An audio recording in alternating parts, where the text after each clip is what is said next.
I'm hurt. I'll go back and look at it, but for now Oh, we so I have gotta restart it. Okay. this. Really? Because you made me an admin on it, so the page does not automatically update. Oh, because I have you're to go in because I'm an admin. So, yeah. but it's okay. That means I can actually correct and move around things that I do. So it's all good. Good enough. All righty. All righty. So when we last left our heroes,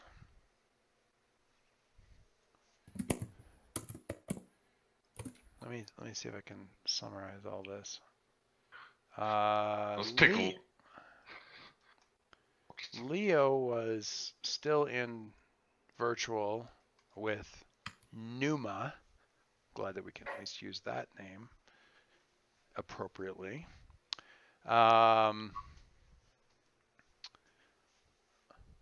Alicia was sharpening her teeth and muttering Jason's name over and over again, or something to that effect. I just had a really good idea.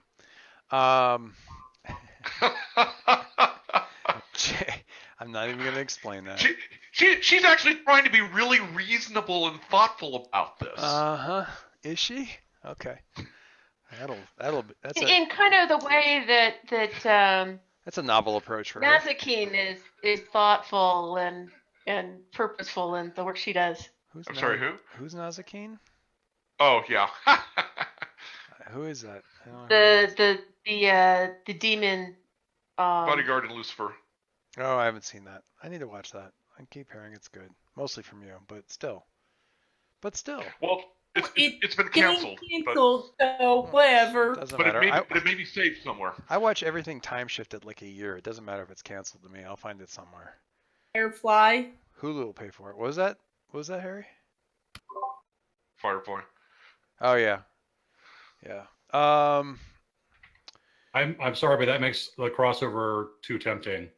Mal is sitting in a bar and a guy approaches him and is like, "What would you give to overthrow the alliance?" And Mal's like, What do you really want? What do you want, Mr. Reynolds? Oh God! Now we're in the battle B5. What do you want? Don't ever ask me that. I will He's say standing there. I have never been, nor shall I probably ever be a big Potterhead, really. I never finished the book. I stopped the books at number 3 or something It's like more that. my generation.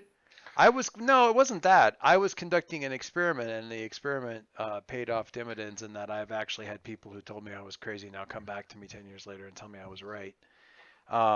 I wanted to see if the movies were any good if you hadn't read the books. And the answer, in case you're wondering, is hell no. They're terrible.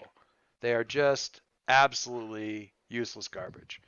They are as multimedia adjuncts to the books, they're great. But as movies, like movies standing on their own merit, they are incomprehensible gobbledygook. It's nothing but dog whistles. The plot is barely there and the dialogue is terrible. But as addendums to the books, they're fine. So the kids, my youngest two, middle one, I guess I should say, is basically, he's the one who's really rabid about it. He and my wife are listening to the Harry Potter audiobooks in the car as they drive around. So I'm getting pieces of the first 3 now. And they just finished, while we were driving, they finished must have been the 3rd one. Prisoner of Azkaban. They finished Prisoner of Azkaban, which was the last one that was the last one I read. And we still had 10 more hours on the drive, so we kicked into whatever the next one is, Goblet of Fire. Yeah. So I'm actually getting exposed to it at a level that's actually enjoyable because the books were just too much, but the reader is lovely, so I'm listening to him that way. And I got in a long conversation with Kaylee today. She's off and away, but we got in this text conversation about how to do masks as because I also went down this rabbit hole of like, when is Harry Potter set? Because none of the The Muggles. late 1990s. It's like it's in the mid 90s because none of the Muggles have cell phones commonly, and Dudley just chucked a PlayStation, and it's not a PlayStation 1 or 2, it's a PlayStation, just a PlayStation, out of the window, which means it's not, and he would have had it like first thing, so it means it's 95. So I'm like going, okay, well then it's this many years later, and Harry's 37 and he's got kids your age and stuff, and you can play, it's Mask. You could do masks in Hogwarts. Just need different playbooks and stuff like that. And she was, it was hard. It was hard to figure out like I'm assuming she was in favor of it because she was literally just sending me like text lines of gobbledygook of her going blah blah blah because she was apparently just blissing out on the idea of it, and just remapping some of the playbooks and making them work was kind of fun. Or not. The problem with that. The problem what? The problem with that is that Harry literally ruins everything. Well, you do like. I know it's doing it like modern day, so he's off as a different age. He will still be ruining everything. 100 years from now, I'm gonna have to write essays about freaking Harry Potter, and they won't care. That's why I've been playing Hogwarts Mystery Game. Yeah. It's good points is that it's set about 10 years before Harry Potter comes to Hogwarts. So nobody, you don't have to worry about it. Oh yeah, that's what attracts me about the Newt Scamander stuff, except for the like massively egregious whitewashing of things like Harlem, like with no black people in it and stuff. It's kind of like, dude. But also Newt Scamander. You get your Hufflepuff fix in, I guess, if you need that. Anyway, all right.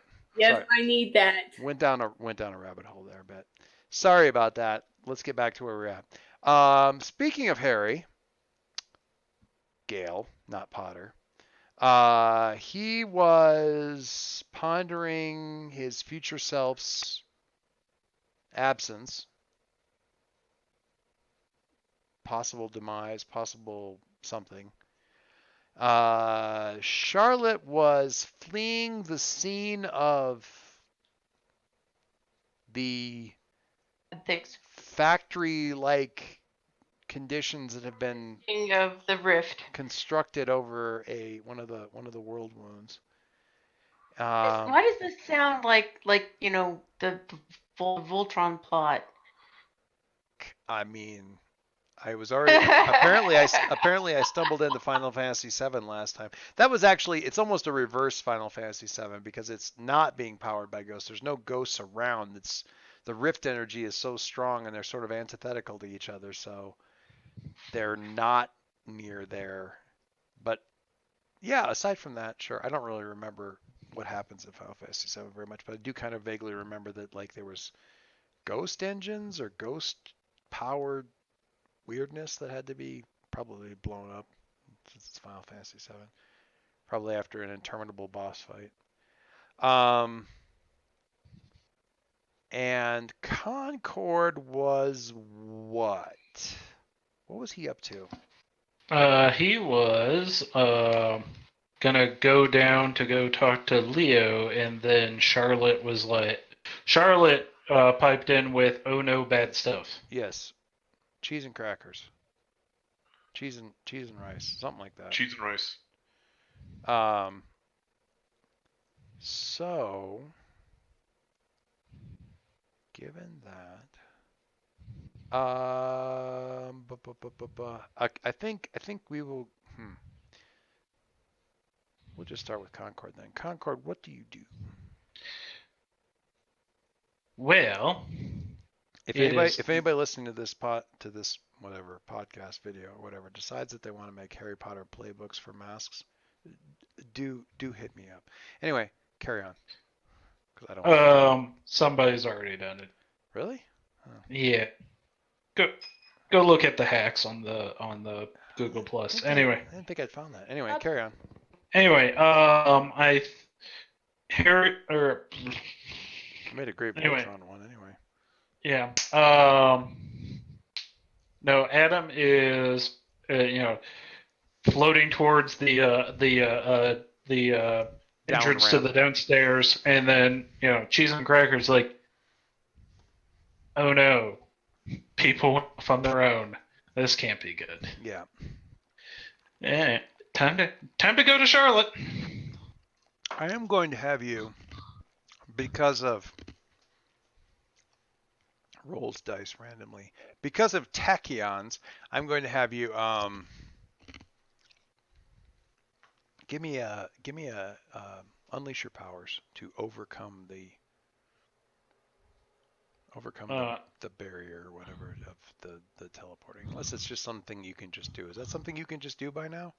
It is something I can just do, but I have to do other rolls, and I'd rather just do the freak. All right, just do the freak. Do that freak. Oh, I can see why. Dang. Start. Holy free holies.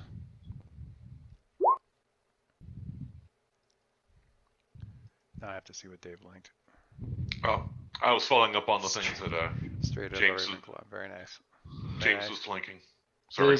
This is what you've started, Noise. Yeah, I get this literally every direction. Sean came down very seriously as a 7-year-old.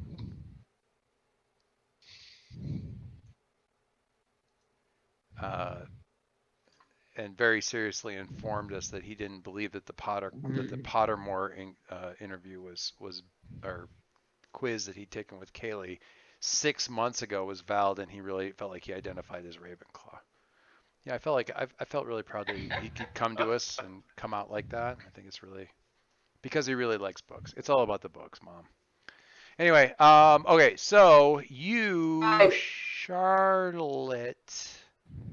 are where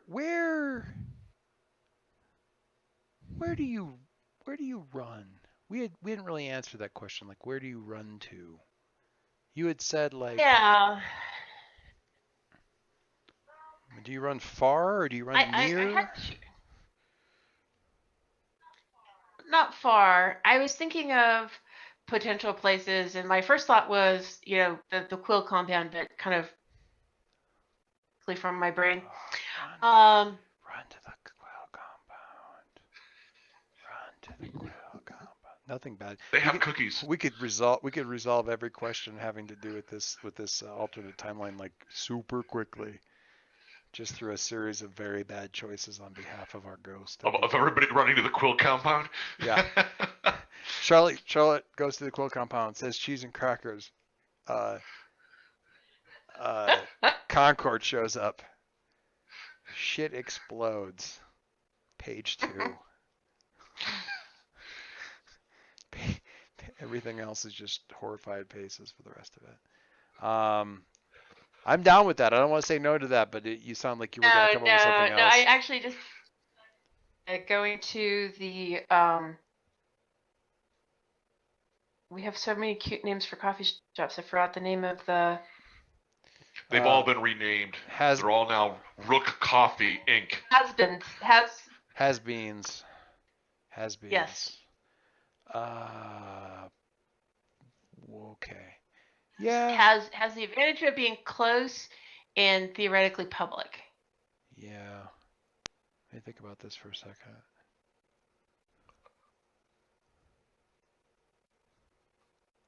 Okay. So you appear kind of in a storage room, like a storage, gorilla racks with stacks and shelf upon shelf upon shelf of branded coffee boxes and all that kind of thing. And can't quite figure out where. I mean, it's a shadowed room, so that kind of makes sense. You're kind of trying to make heads or tails of exactly where you are. I mean, obviously you got a coffee shop.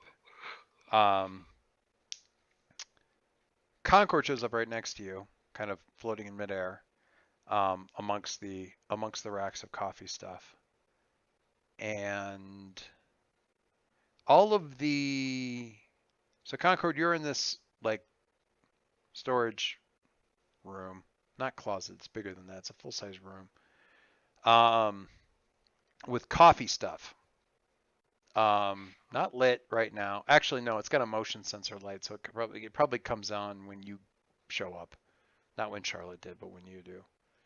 So you can see everything. You could see everything by the light of you, but all the branded stuff is like, just imagine like a Starbucks, kind of like all the how would you would imagine a Starbucks storage area to be, except it's not Starbucks, it's Deja Brew. All the branded junk, whatever that happens to be there in the back, punch in, punch out machine, all that kind of good stuff. Definitely in the back of a coffee shop somewhere, but and it feels like the right location, Charlotte, but it's not the area that you were thinking of. You were picturing that room in the back on the first floor that Lucius and you talked in, not the upstairs where his like apartment was, but That would be rude. yeah, it was that back room where you guys had talked, and you might be there, but if you are, it's not what you thought it was. What? Right. Obviously. Yeah. The door from the front opens and somebody comes in. What do you do?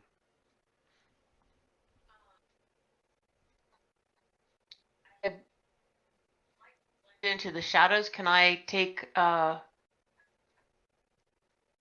me? Yeah, that really shouldn't be yeah, you can like sort of slide back into the there's some shadows where the lights are at and everything like that. There's always a couple spots towards the back wall amongst the shelves and stuff like that were shadowed enough. Concord, do you let her take her with you, or what do you do? Yeah, if she's taking me with. You catch a glimpse of like somebody in, looks like a, the and you basically recognize the uniform. It's a little bit more whatever, futuristic, but it's basically the Deja Brew colors, at least, and logo that you would expect from your timeline. Somebody coming back here with the visor cap over some dreads or braids or something like that, and then she pulls you back into the shadows. So you're in kind of this alternate space, but it's even here because this Has-Beens is pretty close to the cemetery. It's near City Central, but it's not. Well, no, I take that back. The coffee shop that was right near there was a different coffee shop, so you guys actually aren't that close to it. But where you are, Charlotte, the shadow side of things is certainly usually more like sort of closer to the spiritual side of stuff, the spirit world type stuff. And it's here. You'll remember that where you're near the wounds, like you can't be in the same space as where the wound is because the shadow stuff doesn't really exist there. It's like the fabric of the universe has been burnt through, so there's no flow there. And it's not like that, but it's definitely, it has a kind of scoured feel to it in here. Like there's not any life to it. So if you walk along the side of a house that is like the south-facing side of a house, and the house is painted white, and it's nothing but sidewalk and pavement back there, and somebody has optimistically put a couple of planters back there, but they haven't done anything with them in a couple of years. and Okay. you pick up that soil that's in the planter and kind of crumble it in your fingers, and there's just nothing life-giving in it. You know what I mean? It's just been cooked out. It's just crumbly, dry, useless dirt that isn't even if you soaked it with water, it wouldn't be useful for growing anything. That's what this space feels like. It's still How does that compare to the sort of demonic that thing. Vertovian? No, I was thinking like in Vertovia where it was like that loss of potential. It's not. It's definitely not the same thing. Um, it's definitely not the same thing. There's just a in that case it's like a lack of potential. In this, it's more like it's been. I'm trying to think of Bird off, like pulled away. a garden. Like I'm trying to put it in Charlotte terminology for the 1800s, but if you take a garden and it's got no shade and it hasn't gotten any water, it's just been baked beyond supporting anything. So even though this hasn't been destroyed by being like right in a wound, the wound, whatever energy, and you never really thought of the wounds as having energy coming out of them, but clearly in some way, shape, or form they've either been primed or the energy is being extracted out or something. But in some way, shape, or form, these Exchange. things are like radiating a antithetical heat that is kind of baking the space. So you're not getting any of the kind of spirit energy that you would expect here. It's not gone, but you feel as though it wouldn't take much to collapse this. Like it's all but just, you know, you go out in a desert and the cliff sides that you know you can't climb because the dirt's just too crumbly. It's like that. You wouldn't want to put too much strain on this space because it's just been weakened. And you've got to wonder how far away you've got to get from, or if there's any place even within the city where it's going to feel right, given how big that. Just compared to sort of the general lack of spiritness in the swamp. I'm not sure if there was it. Was there a general? Did Well, I mention that? You said there weren't any ghosts around. That might, yeah. Less there. It's not like the Shadow World there, because you did go through the Shadow World there. The Shadow World there wasn't bereft, but it was abandoned. So more like an abandoned, like, you know, we're moving out of this area. This is a bad Okay. neighborhood. So in that case, not like it's been baked, but it's like, well, we're not staying anywhere near here. Let's just get the hell out of Dodge. Or maybe there aren't as many around, but you feel like, I mean, spirits have never been particularly mobile things. But to get back to the Viratovia thing, it's definitely not like being over in Viratovia where there just isn't that potential. No, I shouldn't say Viratovia. Over in the Sepia world, it's where there is the lack of potential. It's not. Those are almost two separate things. The wound isn't damaging because it's not only damaging because of the potential tweak. So whatever they're doing is at least not, I don't know. You have to think if they are just tapping the potential out of Viratovia, which they would have to be, otherwise what are they doing? That's a finite resource at some point.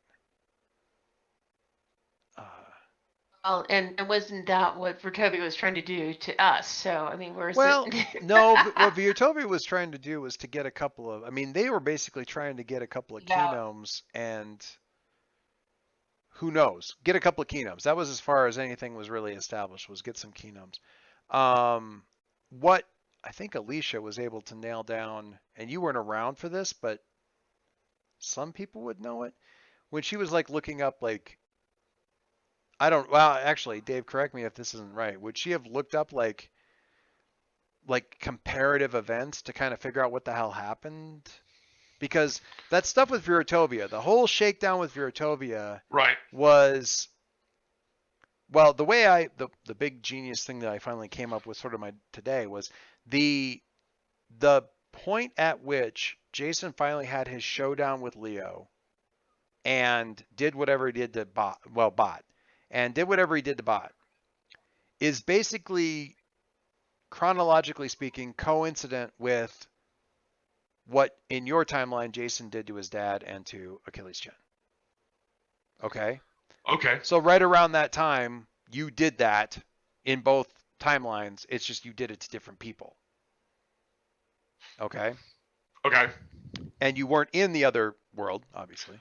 Right. And that would have been right around when the Viratovians were making the move on the school and all that kind of stuff. And in this, if you were trying to nail down exactly like what the hell happened and look at the events surrounding Bot's creation, I guess, what you would have gotten from that is that Viratovia apparently succeeded somewhat at whatever it was they were doing, because a lot of, for reasons, it didn't go the way it went here, where there was a showdown and then Viratovia withdrew and issued some sort of like come talk to us statement or any of that kind of thing. They came to the city and they came to Washington D.C. and some stuff happened, and then they withdrew, and they've been gone ever since. They have been non-present in any way, shape, or form in this timeline since that happened. So, and you're kind of almost, it's kind of like creeping around, the dungeon, hoping you don't run into a basilisk and kind of keeping a mirror. Like you're looking at the news and trying not to, like, ready to flinch away before you see something that's going to like whatever that would look like. I don't know. Like you don't want to find out some future thing like, oh God, my eyes, I married him, kind of whatever. I don't know what that would even look, thing. But as much as you've been willing to let yourself look around, you haven't seen anything that seems to. Everything goes off the rails at that point. Had been kind of going off the rails up to that point, but it's timeline-wise in terms of events that happen. It's basically because it's at that point that there's all the aftermath of the Viratovian invasion. And so had Jason aligned himself with Rook before that? Yeah, well before that. Okay. Jason, well, and because what had happened, all the stuff that you guys were dealing with from about 13 forward was that you dealt with wasn't getting dealt with. So all the stuff the HHL was dealing with and that you guys were dealing with and stuff was from the point of Leo leaving leaving and going off on his own and all that kind of stuff. So basically from the point of the whole airport thing. Right. Forward, so it's about that time, or now there isn't a lot of time in your timeline. There's more time there probably in this timeline there, but yeah, all that stuff was like, for whatever reason, Rook extended the olive branch, and Jason, aka the Menagerie, took that up out of desperation, something. Christmas was apparently a unmitigated disaster. The whole that thing. So that didn't go very well, and right somewhere in the midst of that stuff, like Rook people showed up and made it less of a disaster, and then after that you guys were kind of working together. Apparently these guys were kind of working together or whatever. So there you go. That's kind of what you know. So yeah, whatever that tells you about the Viratovia thing, who knows? But and ever since then it's been ever since then it's been kind of like what you described with the whole, when you were doing the recap of Rook is the manufacturing arm of we're going to save the world kind of stuff.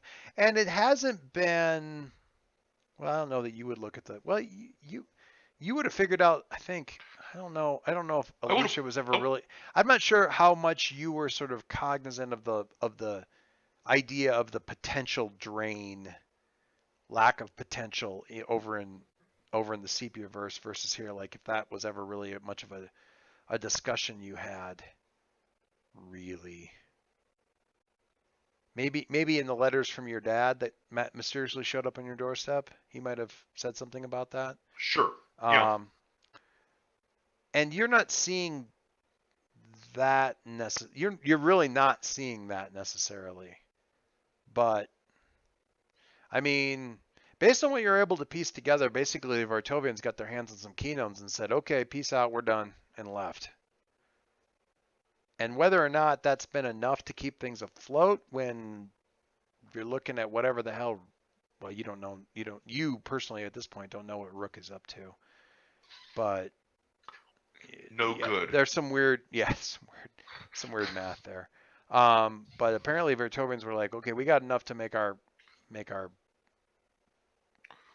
things work, so we're right. leaving. Until they decide otherwise, but that's until they decide otherwise, but that's yeah. a whole.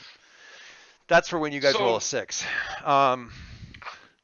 So I mean, the other kind of the other corollary to all of this is that certainly Jason never seems to have gone over to the Sepia-verse.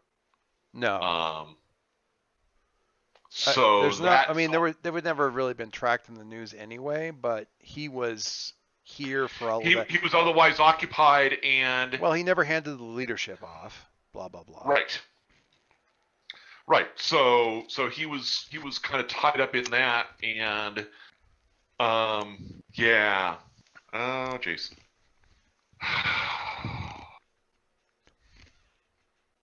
Part of the reason, I mean, you're reading some stuff and it doesn't track. The big Yule cat, 8,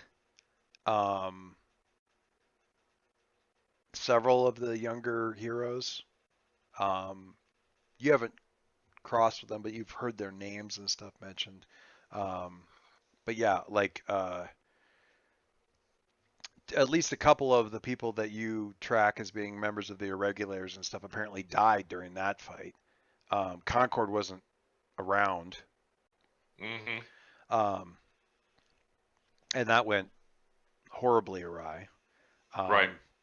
The Menagerie was just in horrible disarray and wasn't able to get anything going at that point. Nobody can really explain why. Nobody wants to talk about it. But I mean, you don't necessarily know what all the background of that is, but the body, I mean, just, track that. The body swap happened, but Leo's not there. Concord's not there. Yeah, no good happens in that scenario. So you're working with new people and you're not in the right heads, and who knows? Yeah, no, who knows? Yeah, but I mean that's obviously that things went very, very badly at that point and continued to go badly thereafter. And out of desperation, it looks like they allowed themselves with Rook at that from there, and it's sort of it just stuck. It's all very James Stewart. What the hell's the movie? It's a Wonderful Life. Wonderful Life. It's a Wonderful Life. Yes, the Pottersville. I got so far Final Fantasy, which I never finished. It's a Wonderful Life, which I've never seen. So I'm copying a bunch of.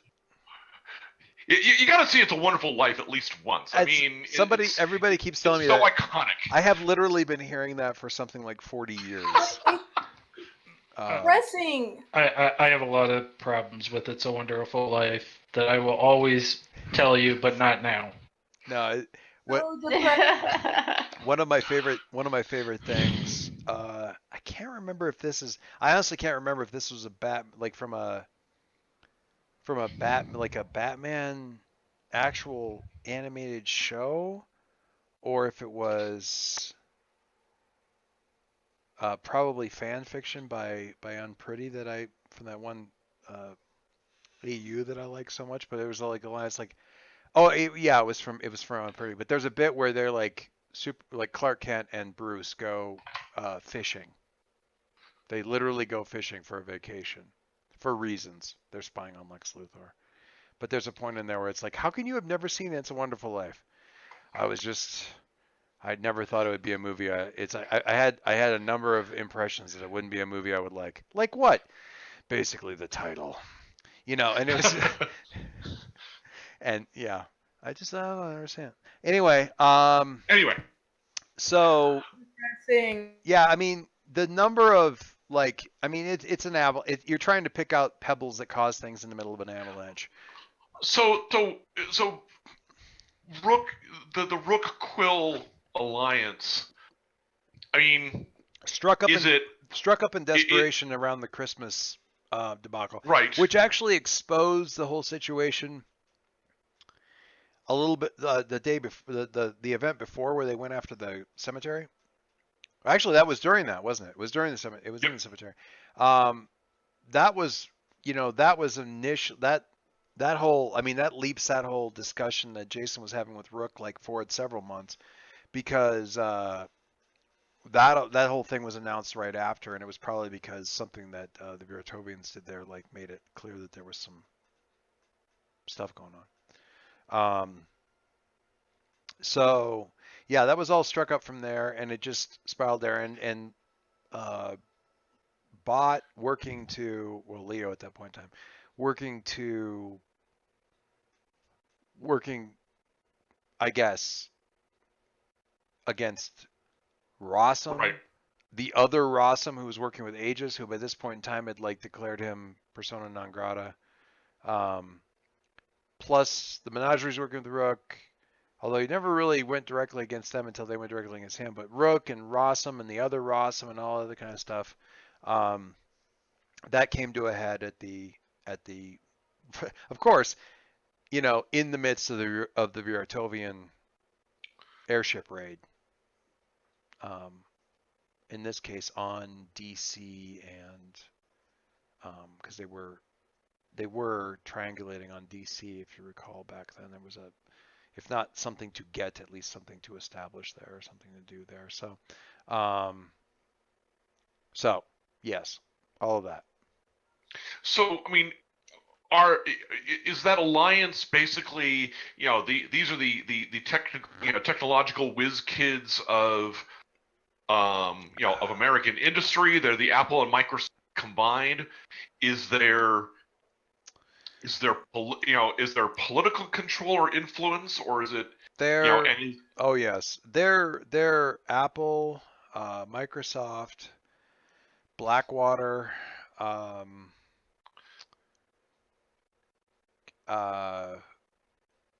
pick your favorite manufacturer. They're Google and Amazon. They are the industrial military complex. Yeah, I mean they're yeah, I mean this is your high tech dystopia, type thing, where they've got they make all the best toys, but all the best toys also keep everybody, orderly. Right. So nice tech, as long as you're living within bounds, you're living a good life, kind of deal. But yeah, everything is Q Rook Industries. That's a little bit too easy, isn't it? Crook Industries. That's probably too easy. We don't want to do that. Well, no, I made that joke in the. Yeah, I saw that. I was like, I like that too well, but damn it, it's certainly the joke. I mean, it is that is as ubiquitous as the $sign in the middle of Microsoft. Right. So I mean, can I get a sense from whatever is left of the internet as to this public sentiment, or is it people just tell jokes the way Russians told jokes during the communist era, and everybody tells the same cynical Russian jokes, and hopefully they don't say them in front of someone who would do something to them, but they say them anyway. What are you to what end what are you looking for? You're looking for I'm trying to get a sense of How bad is it? Or Well, how popular and powerful these people are, and from that, what may need to be done to correct things, or if I'm doing stuff and I have to run, is the populace going to hide me, or are they going to point at me and make that shrieking noise that they did in Invasion of the Body Snatchers, or what? oh, crap. Why don't you give me an assess the situation? I can do that. I think you can do that. I have faith in you. Yeah. Every time even when it's something that I should be able to do well. Your dice have been remarkably hairy-like of late. It's true. I see a full hit coming. A 10. Oh. A 10. James is like, I resemble that remark.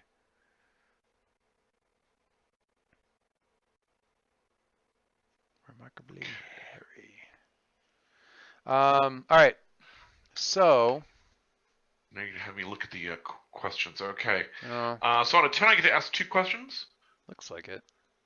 Yeah. Things not popping up. Yeah. In the greatest danger, what's most vulnerable to me? That's potentially rich.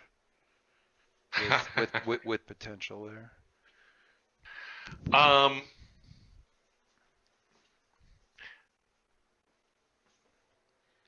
I'll go for the last bullet first, which is how can we best end this, i.e. fix this into being non-dystopic quickly. And then I will reserve my second question for the result of that one. The dystopia here is that it's cyberpunk without the punk part. And I use that term advisedly because I'm real gitchy about the phrase punk and its overuse, because punk isn't punk unless you're leveraging technology to rebel against the status quo, and that's not happening. There isn't rebellion except in very, very limited doses.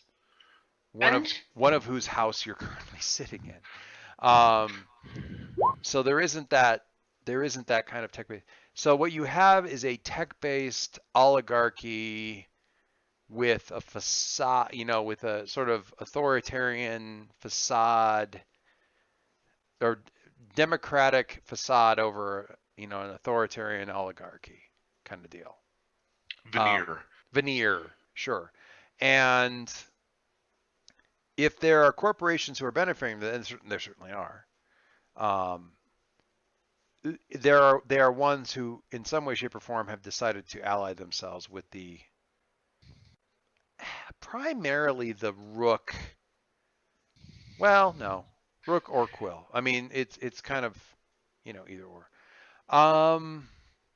What you see here, Alicia, is it doesn't.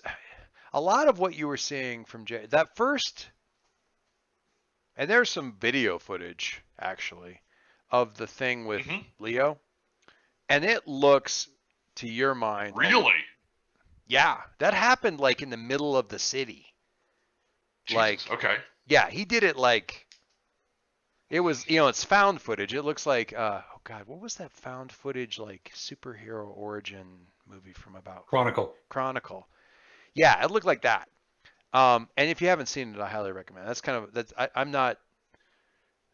Superhero origin stuff is kind of whatever it is, and found footage stuff is overused. But they did a nice job with it. I thought it was a pretty good movie. But it's a fun movie to watch. Anyway, so you've got a little bit of like grain, but from what you see of that, it strikes you that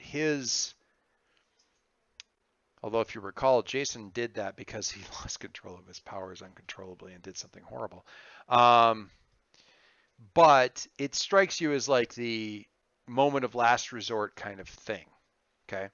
So that didn't particularly strike you as being extremely un-Jason-like, just Jason pushed to a very bad position.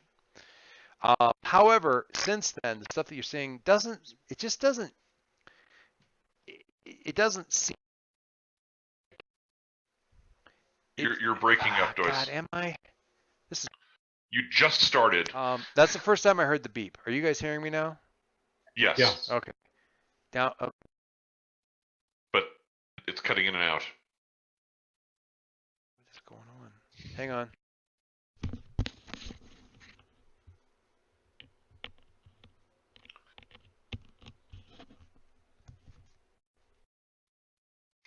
Hopefully I put...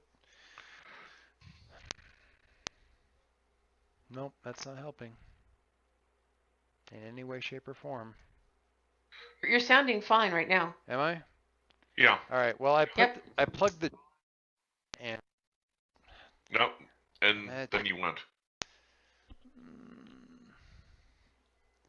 I don't know if I have a way to fix this right now. I don't know. I'm kind of hearing snap crackle pops as you're cutting in and out, which makes you think there's loose wires or Yeah, but it's a wireless socket somewhere.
Yeah.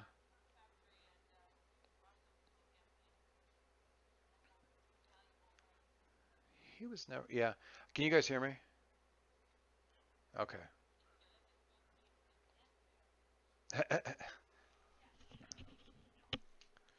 Possibly. Yeah. I don't know. Can you guys hear me? Okay. All right. Yeah. No? Banging my head on the wall.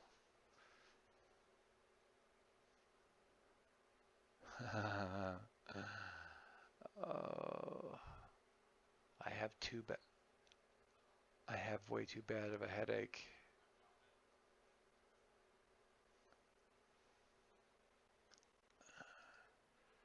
Okay. Let me...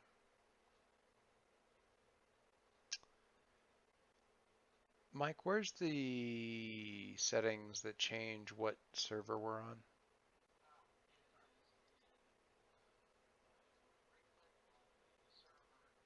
Right.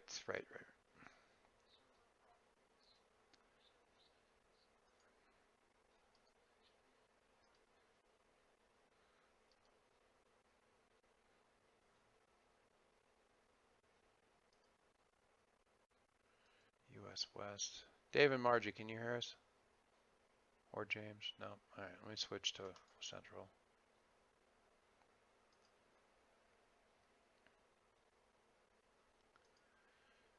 All right. Anybody over in the consortium hear us?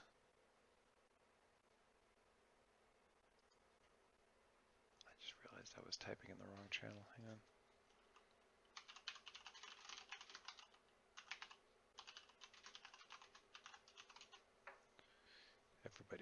Everybody grayed out over there.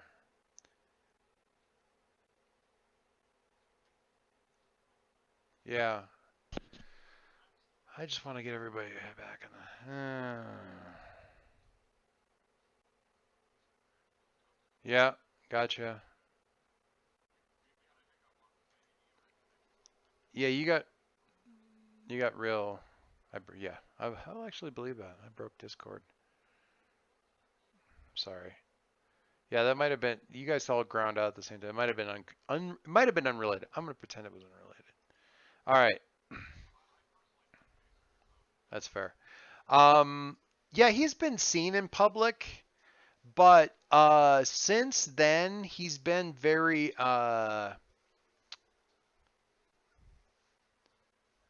overt with the nanotech bodysuit stuff. You know how you made yourself look over in Sepiaverse? You know what I mean? Like the sort of Tron looking thing. Kind of like that. There's a lot more of that. Yep, we gotcha. So there was a lot of that for a couple of years there, where he was really like owning that persona and that identification, and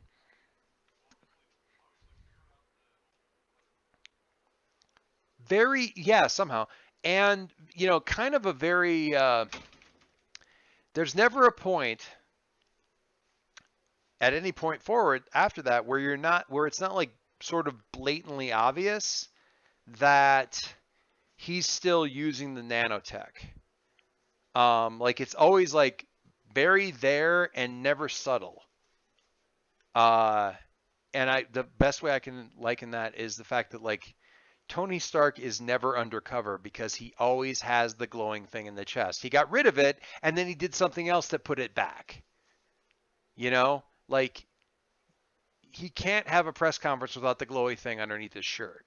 And that's kind of where Quill seems to be all the way through all of this, is that he just seems to, yeah, or there's just some sort of signature thing there that's just reminding you, I've got this thing and you do not have this thing. Or I'm not willing to set this thing aside, or something, whatever that means.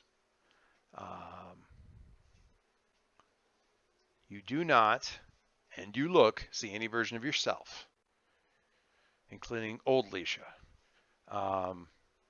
anywhere around him, or in the pack of bodyguards that he keeps around, or any of that other kind of stuff.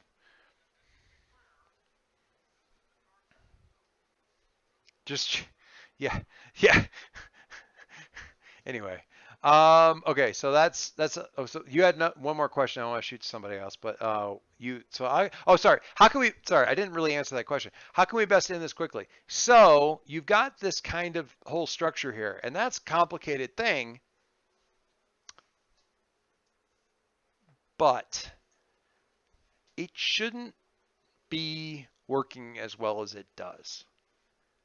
It shouldn't be working so thoroughly. Like every time anything acts up that might throw a monkey wrench into this kind of stuff, weird circumstances, unlikely circumstances, or they're tweaking probability the way that Rook was talking about to Jason. They've got a gigantic frickin' factory sitting on top of one of these things. And they're doing something, possibly, theoretically. So how do you bring this all down? Take that trick away from them. It's like watching the Dread Queen fight and go, hey, that's not actually frickin' possible kind of stuff. Is she still ridiculously... Yeah, they're cheating. Is she still ridiculously scary without that trick? Absolutely. Is she untouchable without that trick? No. And so that may be part of it. It also may be, there could be something up with Jason, but it's hard to say. But how do I end this quickly? Figure out how to undo whatever it is that they're doing. Yeah. Which is going to be a hell of a trick, all things considered. But not impossible. Not impossible. So there's that. What was the other thing you were looking at? Or you want to save it? All right.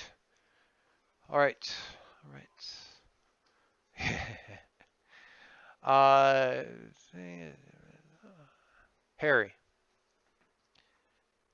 So Charlotte said, oh, cheese and crackers, and Concord blipped out. What do you do? What are you doing?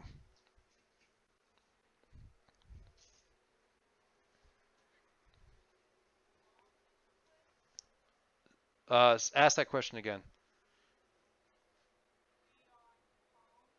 I mean, yeah, I mean you can just talk to people. Alicia's tapping away on the computer. Leo's sort of out of communication right now, but Concord and Charlotte should be just on comms, so you can just talk to them and figure out what's going on.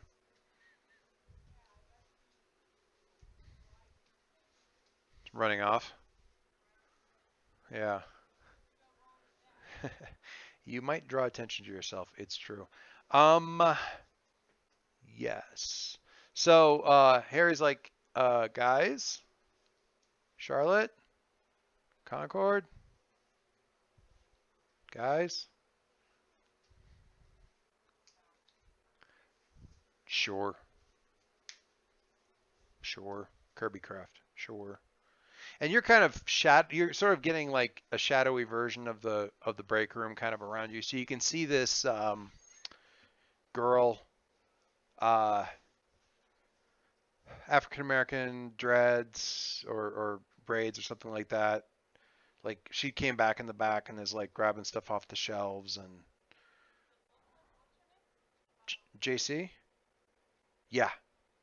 Yeah, it does.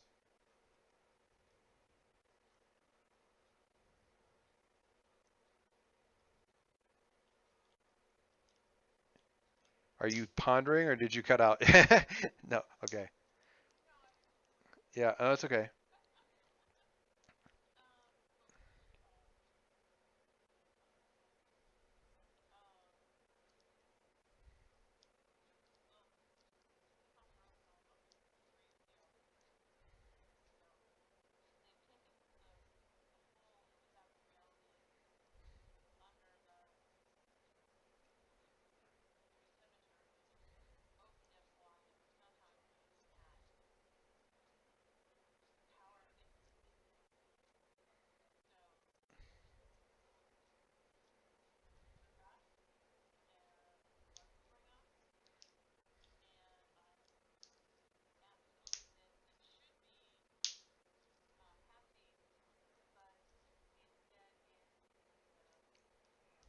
Chains. Deja Brew is the one that it's basically the Starbucks. It's just, they're everywhere, and that's why it's Deja Brew because they're the same everywhere.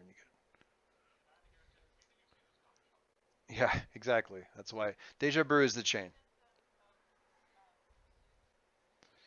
No, I mean the way you didn't go any place near there, and if you recall, Jason always had a weird hole with your abilities with regards to really exploring or thinking about your abilities. So odds are Quiltech's not gonna do a really great job sorting that out. Well, his great breakthrough with really kind of understanding your powers came when you guys did a head swap, and who knows how that actually tracked in this reality, whether or not that actually ever happened. Signs point to no. Or it didn't happen with the same heads, rather. So.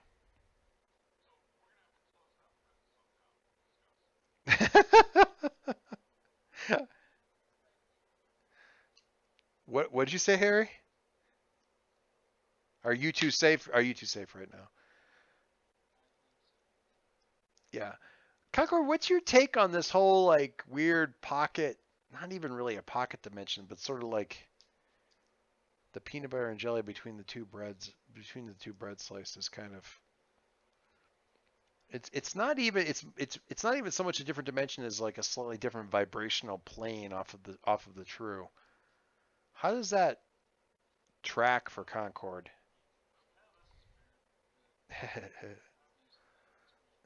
You're used to weird. I don't think you'd ever really been like sort of shadow bopped around by Charlotte, so it's kind of an interesting thing.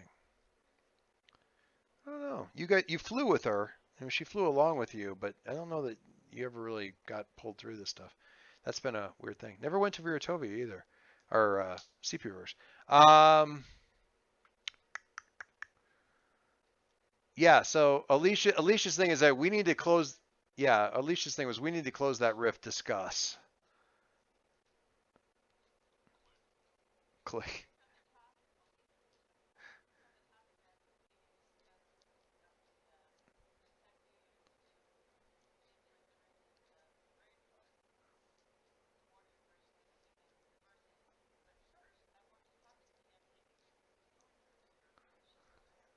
Yeah, she's getting stuff down off of shelves, rearranging things, moves around.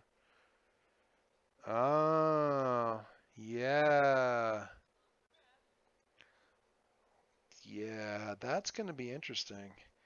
Um, who are you looking for specifically? Do you remember?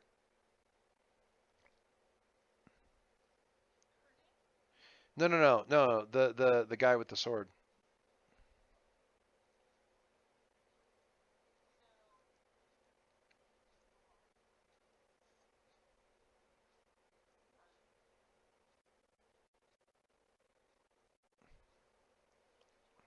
I li-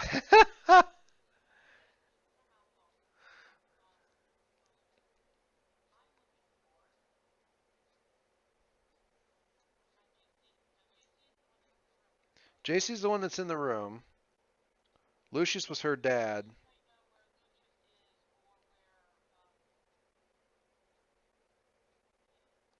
Armiger.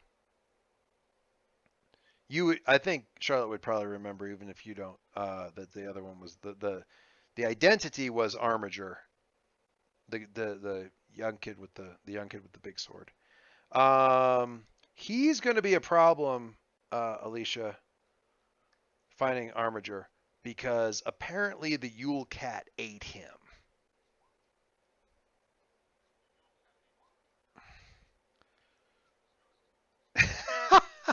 Click. Discuss. Click. Yeah, non-indicated. Who knows? He's not. He wasn't a going concern, and it's been. I mean, Lucius was at retiree age in this timeline 30, 40 years ago. So.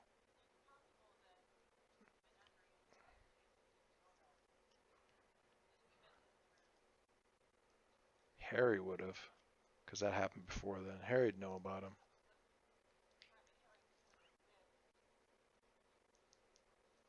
Yeah, no. And I'm just saying Lucius might just be dead of old age because it's 30 years past your time. Yeah. But to know yeah, that it's just further along. He might not be around. But you can certainly talk to JC, assuming that the timeline, I mean, at some point in time Lucius would have been a Grail Knight before everything got all jacked up. So she'd know something? Question mark. Um, Yep, helping with his training and linked into the whole thing and all that kind of stuff. So that's true. So what do you do? What do you do, Charlotte?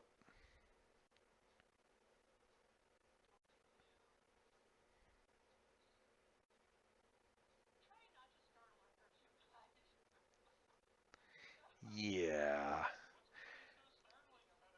As I Ghost and a Glowy got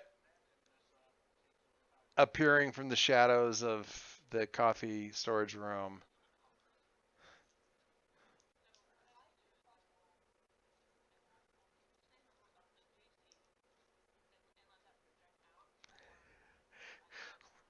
Jesse with the audio distortion.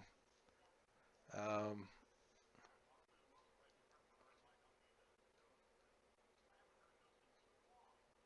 yeah. Wait, what? Um, okay. So she looks around and kind of like, I don't know, strike. I don't want to say strikes a defensive pose. That sounds a little bit too something. But she definitely like, you know, she she she definitely like, you know, get gets into the gets into that, you know, fist slightly raised, what's going on, looking around me, uh Mystery Incorporated stance. She's looking the wrong direction though. She's looking like she's got that, but she's looking the wrong direction from where you'd be coming from. Yeah. Okay. She whirls around, and there is suddenly like this 4-foot 5-foot claymore in her hands. And her eyes are kind of lit up, and the sword's kind of lit up, and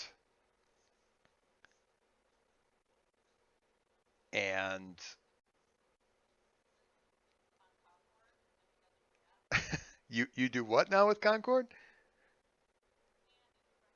Wait.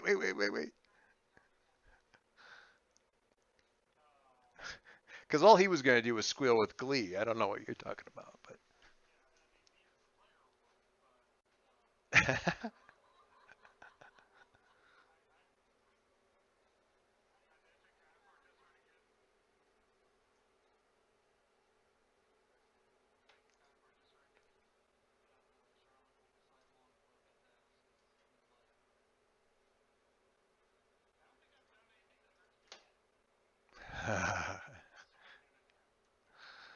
Oh God, I wish I this is one of those moments when I wish there was the act under pressure role for masks. But anyway, who are you? What are you doing here? Who?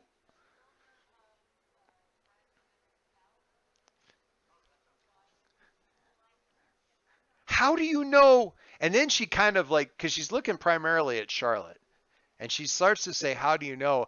And then she sees Concord, and her eyes get wide, and then they narrow, and she says, "You," and leaps at you. What do you do?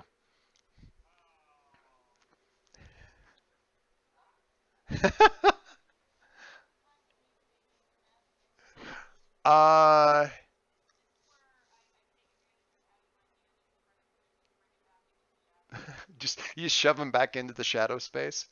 Whoa.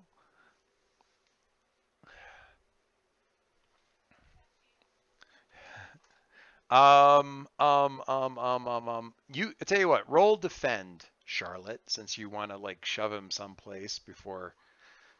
I'll give you the roll on this since you were sort of you're most familiar with the Grail Knights and probably ready.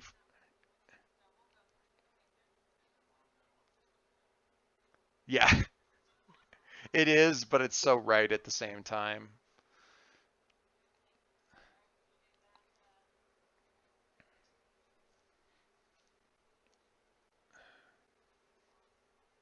Sorry. So you just hit Savior. Yep. Bloop. What do we got? Man, you guys with your dice tonight are just. I almost feel like I should apologize to Leo because when we get to him rolling, it's probably going to be all terrible.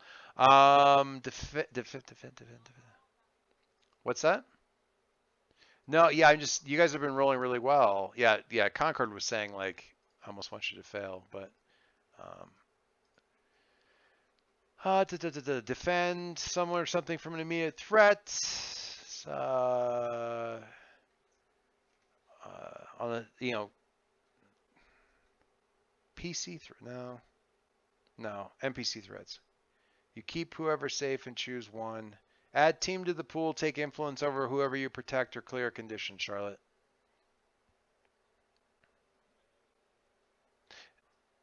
No, that's what kind of threat is it, not who you're.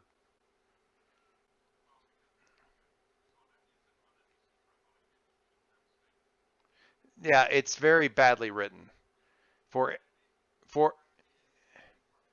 if it is an NPC threat, you keep them, which is a completely different pronoun pointed at a different group, safe, and choose one. For a PC threat, you give them a -2 on their roll, which means if the threat is a PC, you just penalize their roll and hope for the best. So yeah, it could be better. It could be worded better, I think, personally. You defend him, and then the question is, since you rolled well enough, do you want to add team to the pool, take influence over Concord, or clear a condition?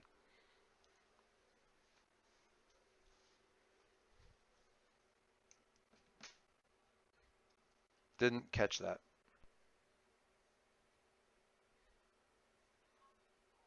All right, add team to the pool. Cool. All right. So, well, certainly at some point.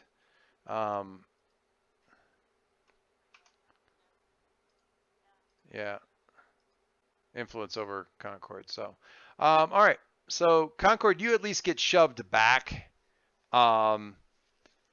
Enough for her to kind of whiff this thing, and I don't know. I mean, I'm going to give you some fictive authorial power here. What's this thing that comes swooping past pretty close to where you are? How does your power react to that? Or powers, I should say. Really, because you're sort of rocking two sources right now, which is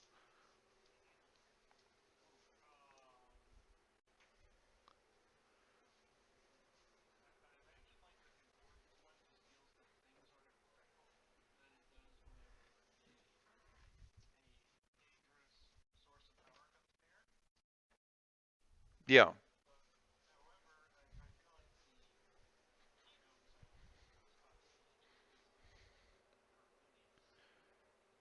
Yeah, so there's kind of a weird. I'm reminded. This is not the same scale, but I'm reminded of in Winter Soldier. Is it Winter Soldier? Yeah, where or no, I'm sorry, Civil War, where Bucky is fighting T'Challa, and his arm keeps reacting weirdly to T'Challa's ring. You know, you know what I mean? Like this weird kind of resonance, almost magnetism, kind of like what the hell is going on here that they never really explain or explore too well. Not that I'm bitter, slightly bitter. Just a skosh, just a skosh.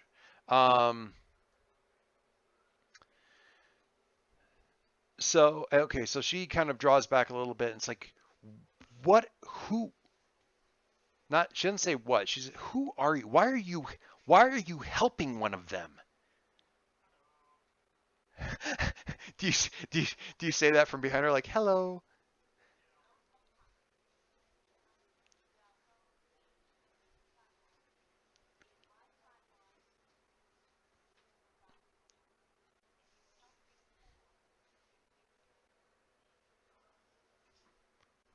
My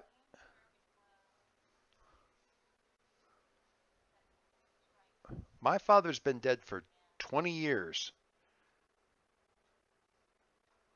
Or would it be 20? More like 10, but anyway.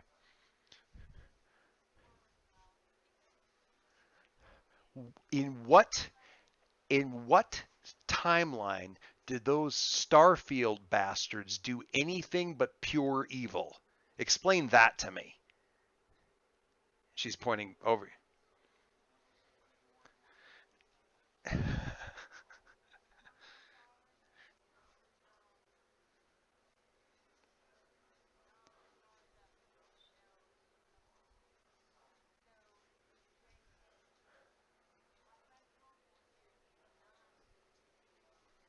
Concord.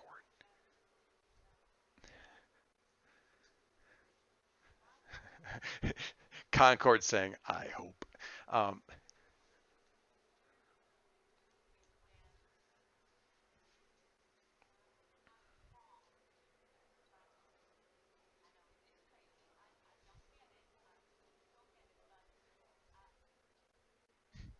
Yeah.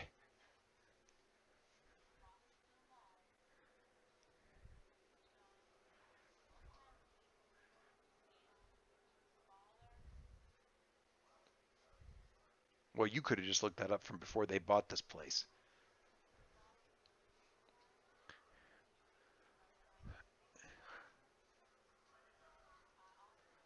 She gets all shiny-eyed, like watery-eyed for just a second at that.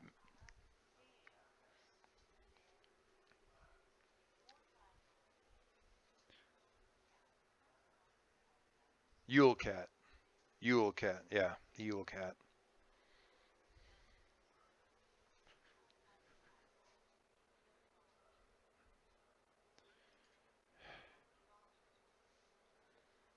Yes.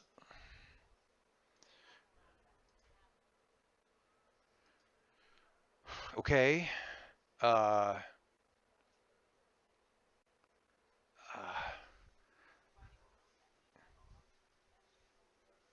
well, he hadn't gone through his test. All right, so you're not like the little bitch fiddling behind the scenes. Fine. Whatever.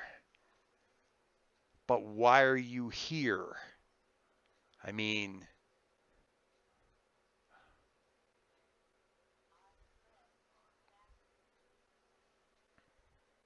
what?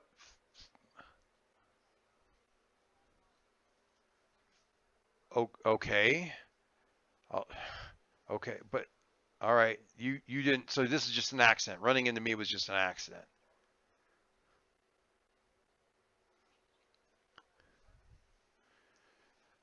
Fine. Help you with what? I've got a sharp stick. What can I do? I mean, come on. The grill.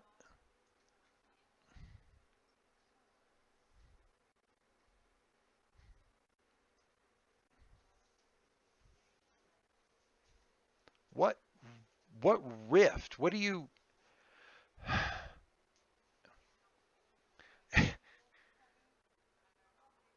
I mean, no, I was gonna go on break, I guess. I mean, we can't really stay in here and talk. Somebody's gonna come looking for the stuff I was gonna bring up, but I mean, I guess we can go out the back door and I mean, I guess, but I mean, it's just a back alley. From there, I mean, where do you need to go? She's trying to come up with mundane ways of getting you guys out of here.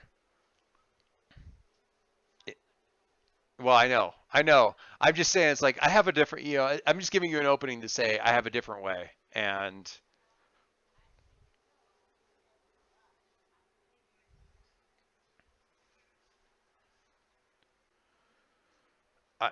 yeah, I mean,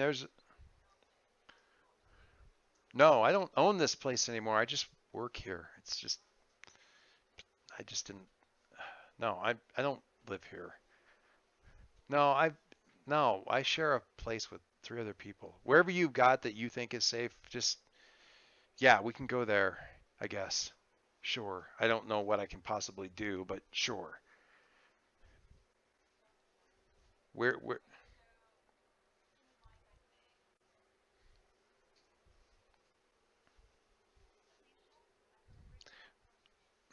well, and Alicia, I'm gonna assume some of this was hot mic, because that gives Alicia the opportunity to look up some other stuff there, because those Starfield bastards probably a clue, some other stuff like that, so you could look for more instances since.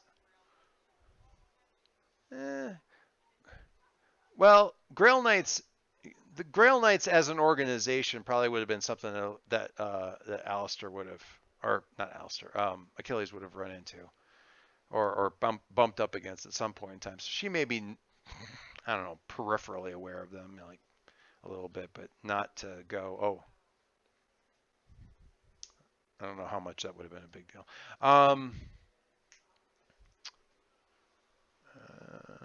Yeah, I mean, you can just basically poof, bam, for out of there. Sorry, Harry, you wanted to come swooping in. We didn't ever get to that move. So yeah, she kind of basically puts the sword away, and she's sitting there in a, you know, basically a Starbucks uniform. Okay, where do we go? And you porter or take her with you? Okay, okay, okay. Um, Leo, in the subjective time that you've been doing all of this,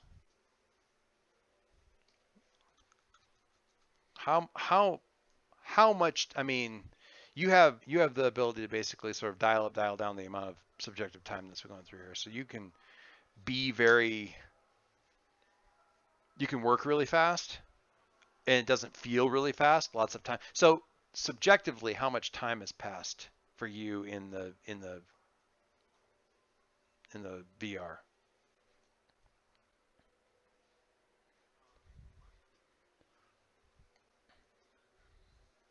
I mean, I'm some of this is like, how much time do you think it would really require that you feel, you know, that kind of thing?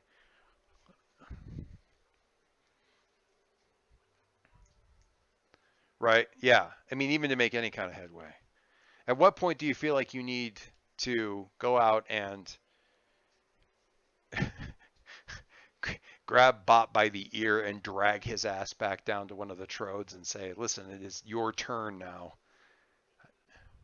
Yeah. Well, yeah, that's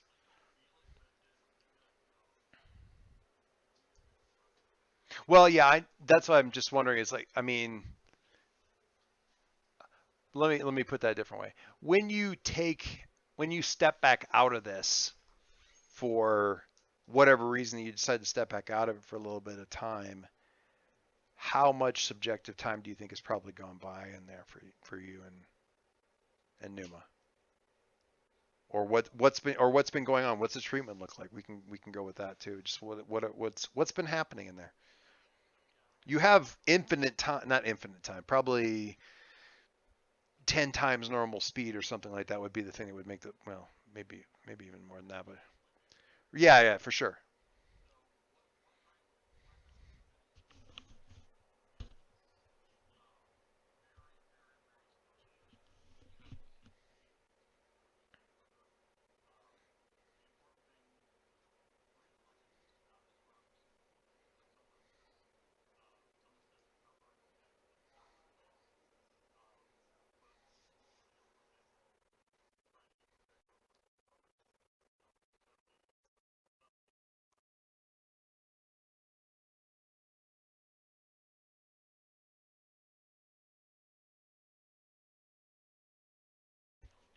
A little bit more, you know, like quiet, a little bit more quiet foot traffic. Yeah, a little bit more quiet park walker, you know, dog walkers in the park kind of foot traffic and things that let have her not be alone. Is that the, I mean, categorically.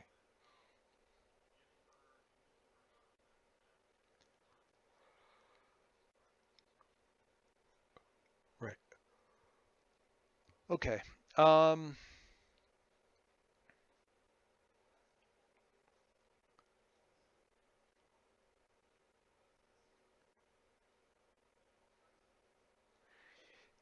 the the she's still pretty much non-communicative. Doesn't really, you know, leans her head, will take a hand here and there, kind of thing. But still, I mean, in this environment, tends to get moved around. Like, I don't know that we need to have a wheelchair in here necessarily, but something like that. Um, and the the the day, I use that term with air quotes around it, that you sort of feel like things are have taken a step, a really noticeable step. Like you said, you've established a pattern and you've established this environment and you've built things up to have more less isolation in the elements and that sort of thing. And she's not. You haven't had too much in the way of regression. There've been a couple like backward steps to just kind of recalibrate and that kind of thing. But there's a day when you go to sort of her room or her home or her space or whatever, her safest space, and she's not there. Which, of course, moment of panic.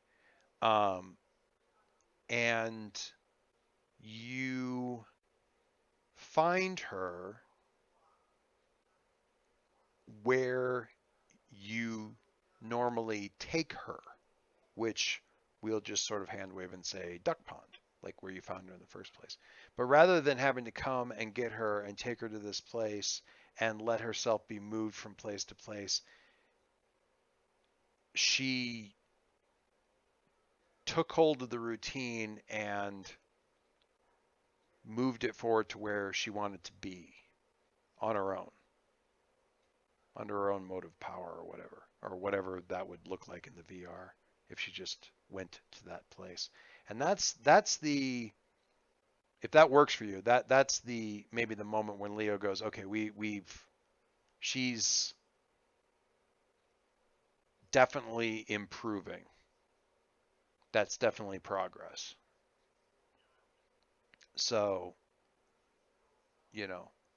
there isn't, it isn't like she looks up and gives you a big smile, but when you sit down at the bench next to her and stuff, she just sort of immediately leans her head over like she was just waiting for you to show up, kind of a thing.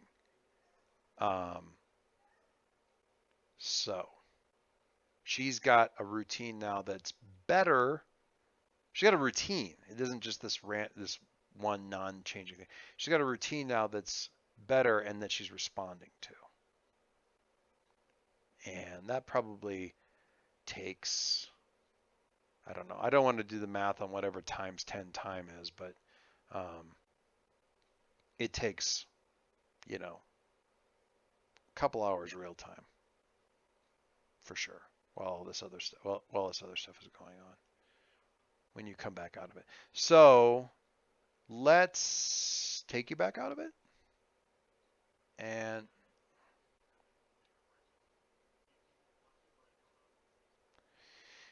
Numa and Otto have been doing what? Well, because they didn't come down here. So what were they up to? Do you had them? I feel like they were doing something, but right.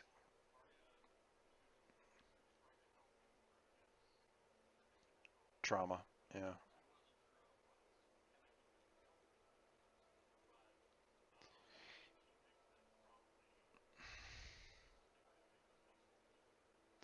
Yeah.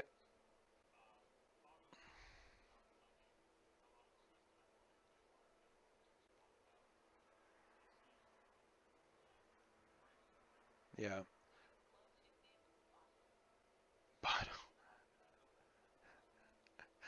Botto. It's so terrible. But good. So terrible, but good. I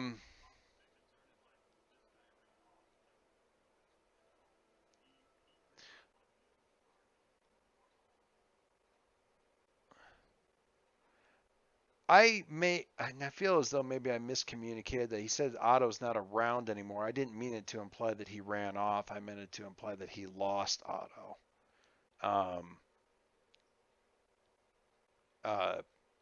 In the intervening, not at the same time as Numa, but in the intervening time, there was a right.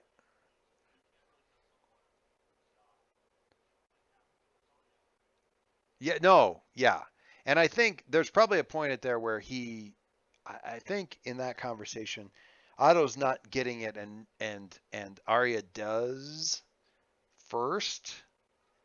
She's still kind of hanging back in this whole situation, but she is the one who finally explains that to Otto and or sort of gets him to see it.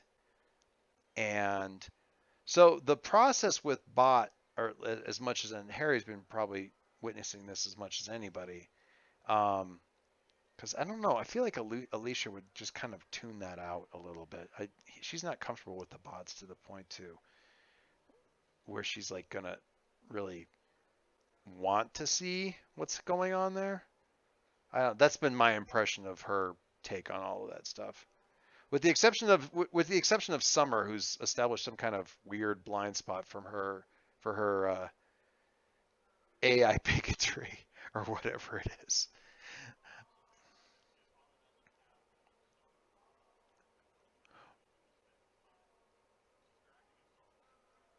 Right. Well, and actually there's a position, a way to help with bot too, because there's actually quite a bit of he's not going to be very good talking to Arya. So actually he's better talking to Otto for a while. Then Arya hangs back or kind of stays up for a lot of that time, and Otto's kind of doing a lot of the talking to him, and there's some active listening. There's some calling him on his bullshit. There's a lot of like, how did this happen? And just kind of, he hasn't had a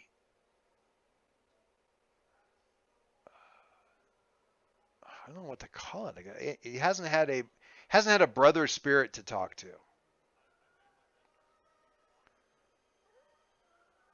Right, yeah. Now he hasn't been alone, but he's been alone from any of the creations that, yeah. Right. And he hasn't had that. He's had Vector, who's, great and all, but it's not the same. So there's a lot of that is just, that thing where you've got this friend that you feel like you can always talk to, but for whatever reason you haven't seen each other in 15 years, and you spend the next 7 hours just talking about everything, even random, ridiculous, stupid stuff. And there's a lot of that. I don't know that he ever gets comfortable with Arya. It's just that's not. Yeah, it's beyond painful. And that's the thing that, I mean, Otto was his Otto was lost, and that's horrible. It wasn't 17, it was a couple years later, but it wasn't like this horrible ongoing suffering thing where it seemed as almost their soul was destroyed kind of thing, but they're still there. It was a big thing. And, it was a big, they died kind of deal. And that's different. That's a, more move on thing. The Numa thing never gets better because she's always there. And she's always in that condition, and it never goes away. So that's where that, like, non-functional. No, I don't know. There's a lot there that's very, very close to the tech, but it would have been like remembering that design and imitating it, not I took Otto's feet and welded them onto my suit. I think that's probably a bridge too far even for bot. Yeah, I mean, well, okay.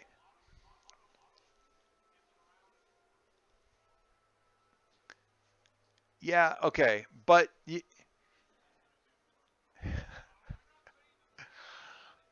it's you have to understand, from Alicia's point of view, they're robots, and she's not gonna walk herself. There's no reason for her, or even really desire on her part, to walk herself through what that would look like for Otto. So for her, it's just like recovering parts out of the Quill warehouse, and for Leo, it's like Tony Stark saying, "I need to get my suit working, so I'm going to lop the feet off of the corpse of Bruce Banner next to me and use them for my suit," and that's.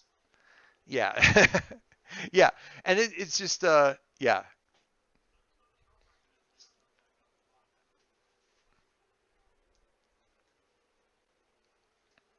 Yeah. Right. So Harry, you're up next. I swear. There's a lot to track here. Um, okay, so for the sake of narrative simplicity, we're kind of having everybody sort of reconvening at roughly the same time. Arya sort of meets you as you're coming back into the area, Leo, and just kind of, looks the question and is, you know, cautiously optimistic and supportive, facially speaking, at whatever look you give her back about, where things are at.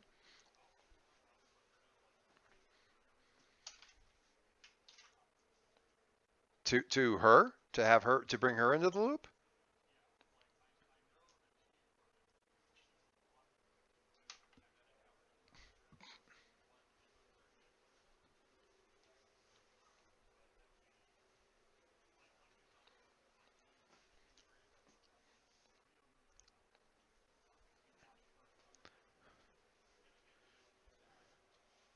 Yeah.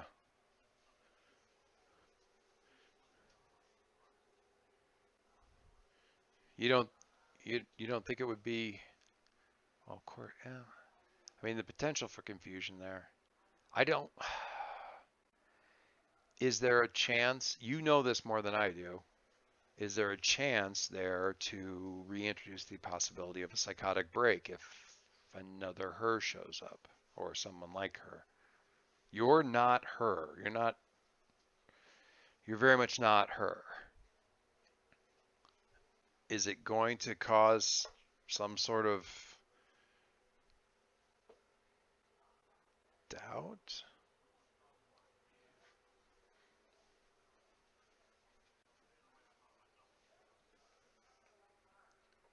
Huh. Okay. I want to go down and look at some readouts. Is that all right while you're, and she kind of waves in the general direction of everybody else. Okay. All right. All right. She'll head down. Otto will stay out here. And kind of sort of nudges Bot back towards everybody else. Bot's looking at you like, I mean, he's more terrified of you than he was before. Not terrified, that's the wrong word, but just ashamed? Is it ashamed? Maybe? Like now you've seen this terrible thing?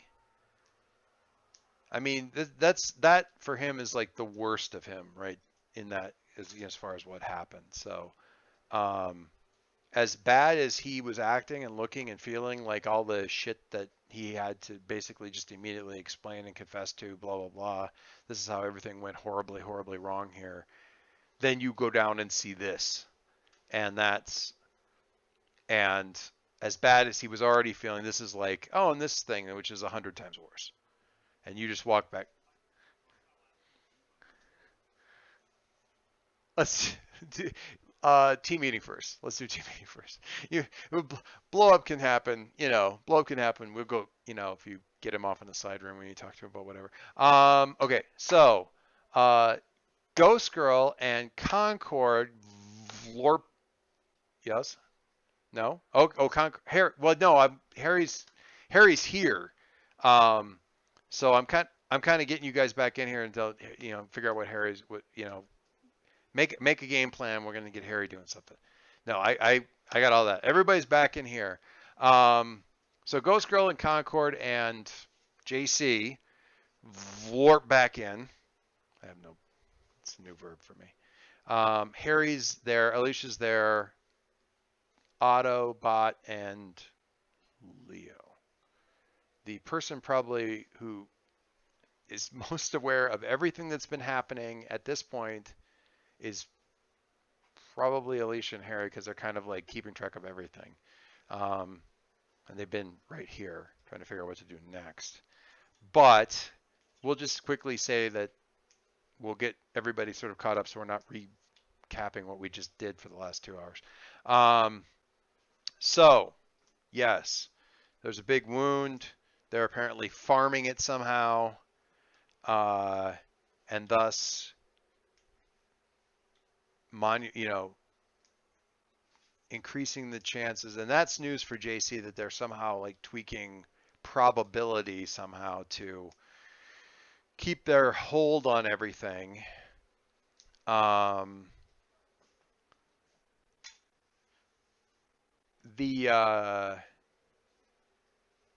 does JC add to the? So you guys know about that.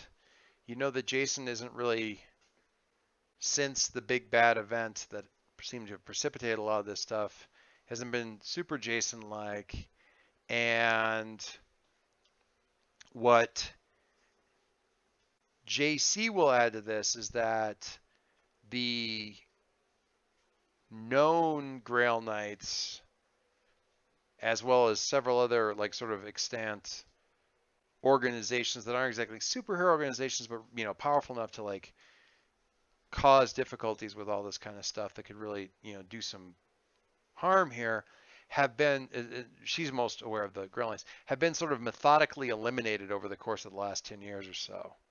Since I realize I'm vacillating wildly on how long it's been since this all came down, but I haven't bothered doing the math on it. So, and for her, the person, the entity that's been doing that has been Starfield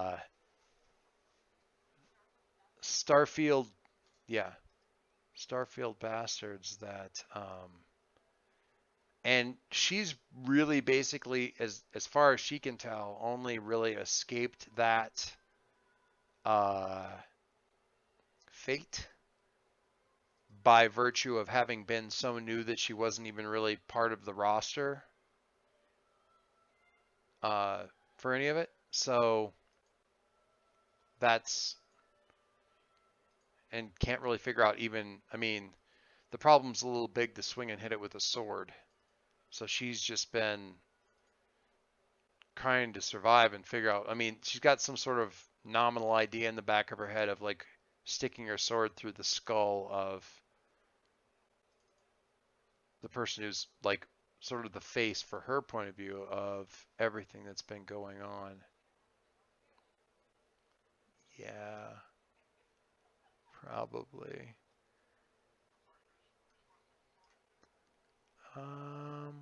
Wait for it. No. Well, yeah, nominally, because you have so much appearance in common with this people. No. Hang on. Layer.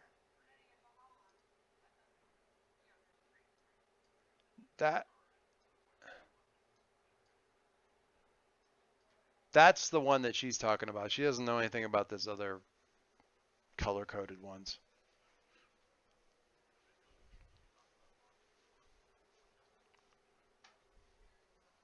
Right. Although, I mean, the only, what she says is, I only ever thought there was one until this guy showed up. Whoever you are, Cord, whatever. We only ever heard about one, and they, she, I guess, seems to, has always been like sort of like a, no, doesn't, in the news, isn't on anything, but whenever we got too close to messing with Rook and Quill and those guys, she showed up. And then once we became too much of a pain, she started showing up in people's, homes and stuff. And then they started disappearing. So she's involved somehow, and she killed all of my friends and people that I knew. So yeah, that's who I want dead. I mean, I guess if it's Christmas and we get to pick. Is somebody jumping up? jumping up and down in the background with their hand up. What's that?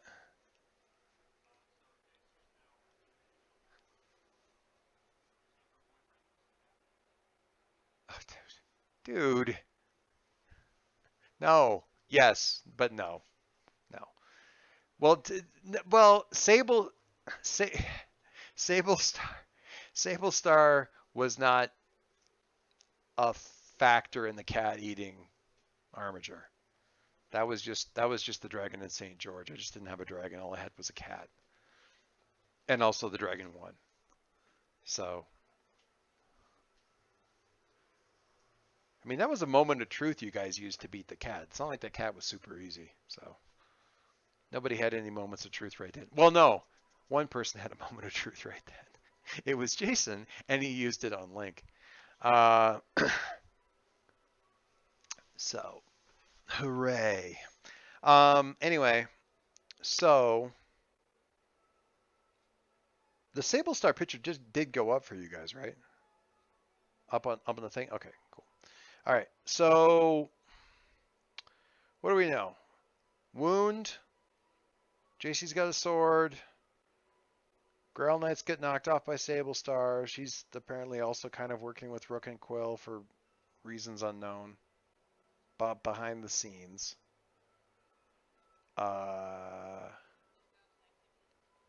Very low ghost activity anywhere near where the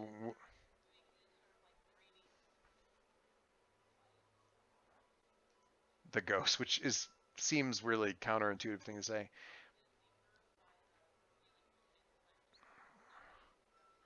Well, and like I said, this tech, whatever it's doing with this energy, is kind of suffusing a lot of the area around in Halcyon. So it just kind of, it may have made Halcyon sort of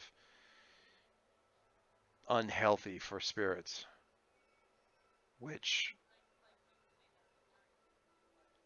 yeah, it's just,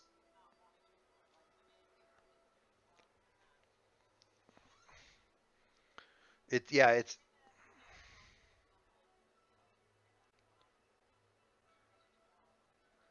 well, yeah, I mean, it's you wouldn't,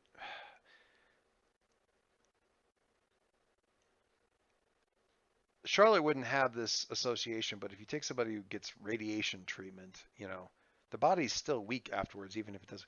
And you've got this alien energy, or foreign, I don't say alien, foreign energy that's being continually and constantly introduced, radiated into the city. That's going to have deleterious effects in the long term. It'll take time, but it'll happen. And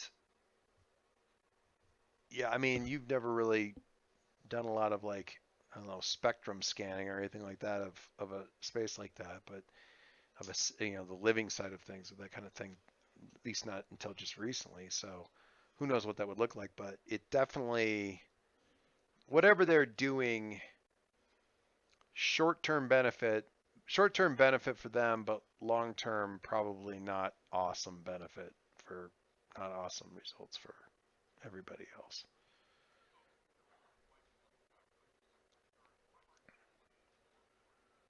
Yeah, factory would be just a bunch of metal and concrete without that source to run off of.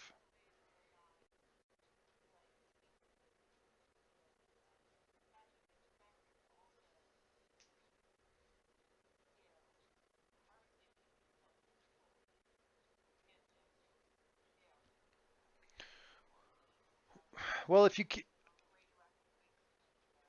in theory, I mean, yeah, but that's a long-term problem. If you go back to Alicia's sort of assessment of the situation, if you can kill the source, everything else can, if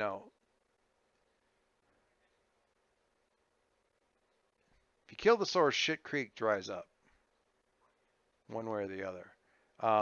It may not be, it won't be quick, but there's a whole bunch of stuff that stops being a factor at that point for whatever reason. So, But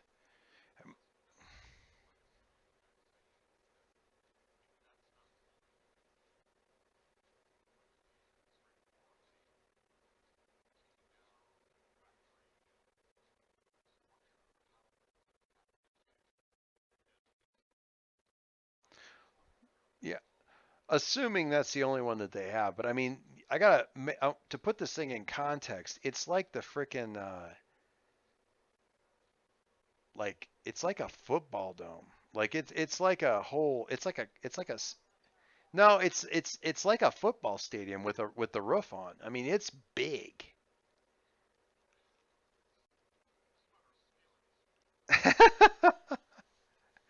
Well, there's a lot of collateral. There's a lot more collateral damage from taking something that size down. I mean, but yeah, it's a question of whether or not you can take the portal down cleanly and directly. That's certainly part of it, and also the question of what resistance might come up from that. But we can talk about how do you kick the legs out from underneath this thing. That's take that away, and they're just you know dudes in power, and you know they don't have every. Yeah, and honestly, depending on how much it's been propped up, that could happen quickly or less quickly, depending on how much it's been propped up over the years. Yeah, yeah. And what do you think the odds are when you can basically snap your fingers and make something happen? But yeah, I mean, that's that remains to be seen. But when you're looking at news and you're looking at the history, which is weirdly the future, but when you're looking at their history and everything since then, your pattern finding is spotting a lot of really, and that just really. There's a lot of unlikely events, you know, and it just, I mean, not completely unlikely, but just, you know, yeah, there's a lot of that, and a lot of stuff that smells funny, and it's been going on for a while. So that's a lot of cards to have built up on this little house. So yeah, that's probably that's really kind of your move. The real question, I mean, the only real unanswered question is what the heck happened to Harry? That's not been nobody's been able to nail that down. Exactly. Yeah. Yeah. What did JC say?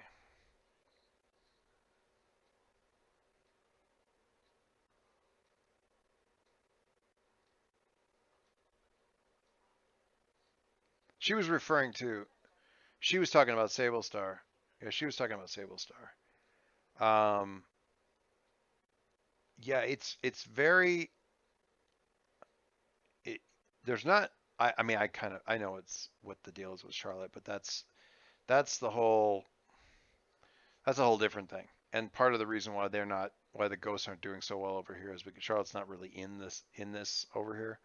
Um, she tracked in this timeline to the story arc related to the Hidden Family and Viratovia and is thus elsewhere.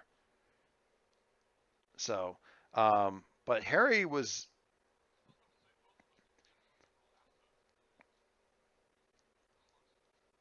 if if you can just figure out where the hell they are.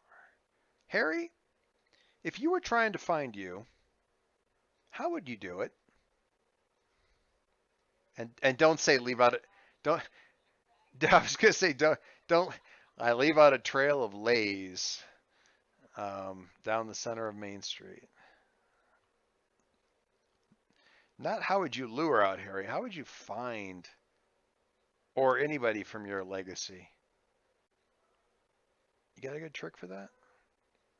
Any good stories from your family about how? What's that?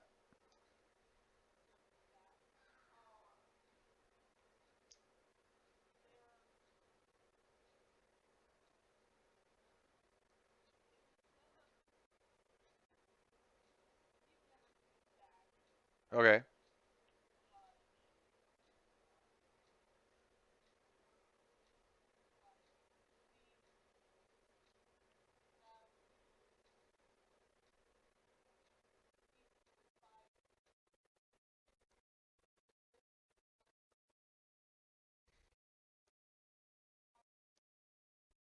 Okay. So given that you have a signature that's you've got the same fingerprint, how would I mean, can it be done from here? Can you do it, or is it something somebody else can do? Or is it something that somebody else can do with you?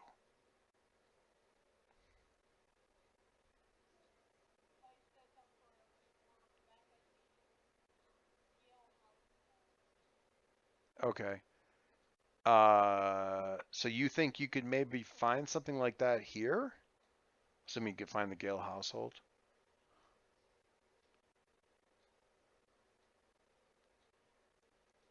If you're answering, I'm not. I mean, you do have the addresses, but um, see, I mean, is the thing you need back at the Gale house, or or can you recreate it, or what is the what if you want to do that to see if you can track yourself down? What is the next step then for that?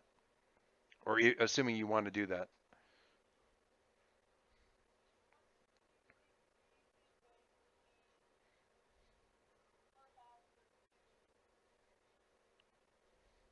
Go get it.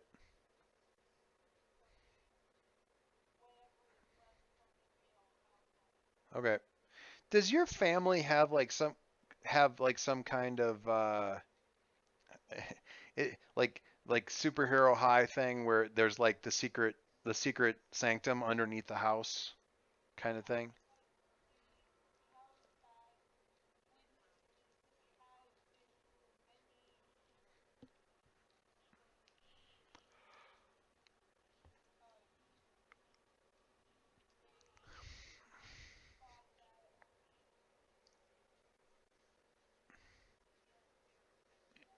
Okay. Um so I'm gonna have you roll, and then I'm gonna do a different scene, and then we'll resolve your roll. So if you would roll freak, please. We're gonna have you. This is to overcome.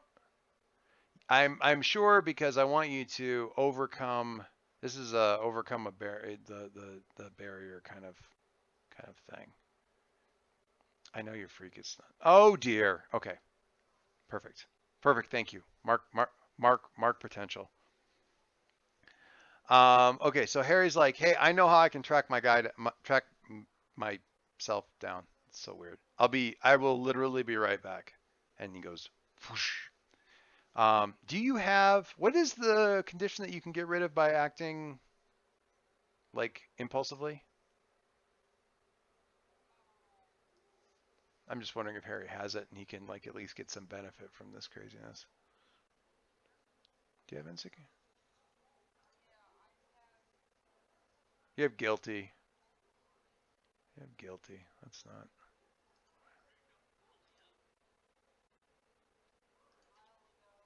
Yeah. He's he, he's still carrying that around. All right. Leo. People are planning things. Oh yeah, A10 stuff. People are okay. So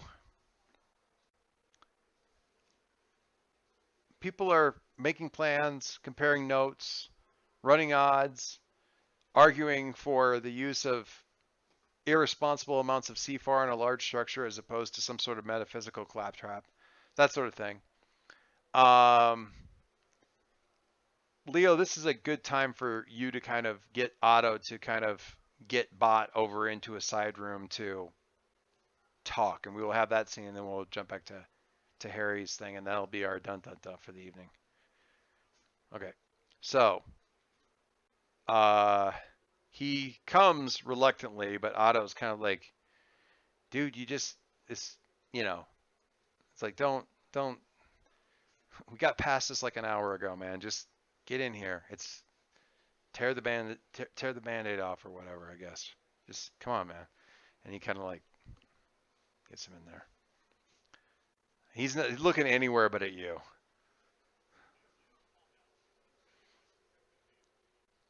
Yeah, yeah. You remember? Oh, it's got you have some emotional distance. Like the anger was a while back. Yeah. Okay. So how is she?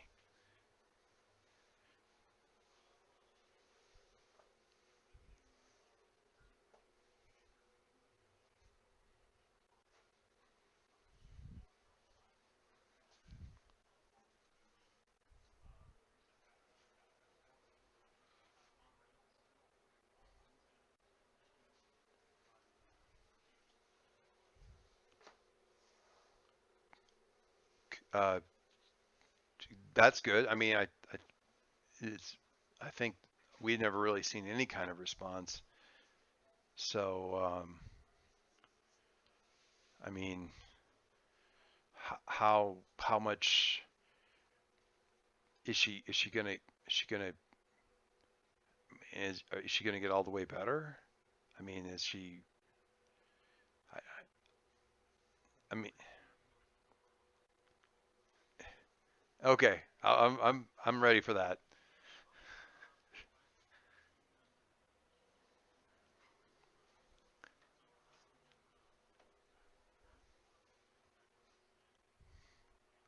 Well,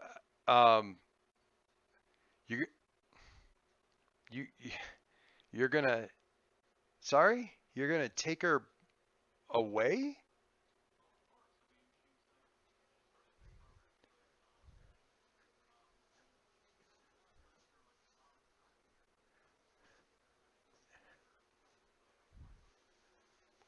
I-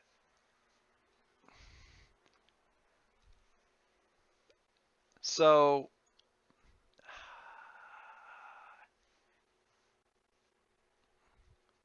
I'm hmm, okay. Because I'm trying to decide if you're actually trying to convince him or like it's like convince with best interest. No, if you're trying to provoke a response out of him, um, I still I kind of want to let the dice have this because he might. I don't know if he'll fold or if he'll explode. You want him to explode, but he could still be that uh weakened, damaged. Either one of those is an accurate way of describing it. So let's have a provoke and see how this goes.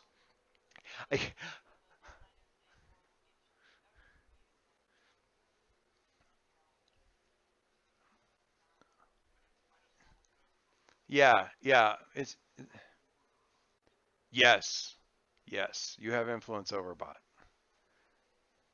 Okay. So you want him to explode. You want him to push back.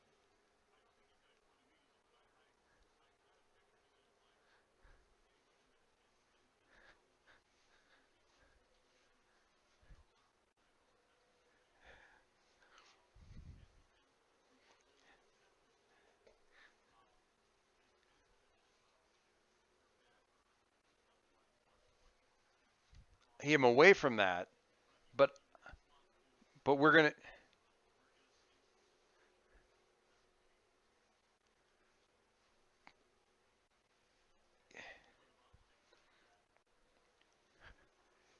that yeah, okay. So yeah, that's it. And the provoke is perfect for this. Um okay.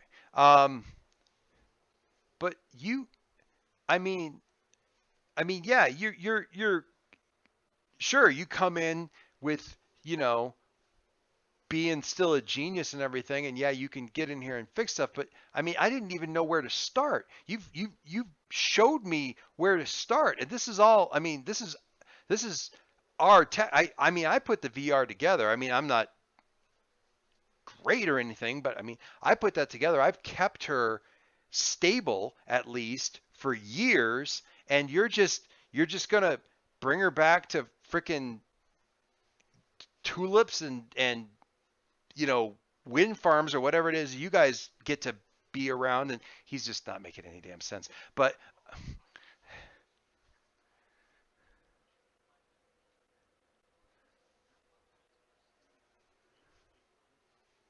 well, what?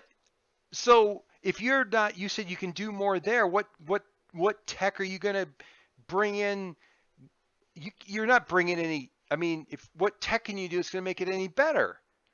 I mean, what are you gonna?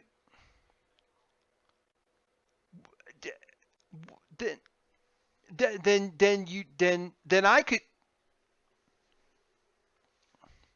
I I I mean, what did you do? Well, I don't even. What did you even do then? If you didn't use any, if what did you do?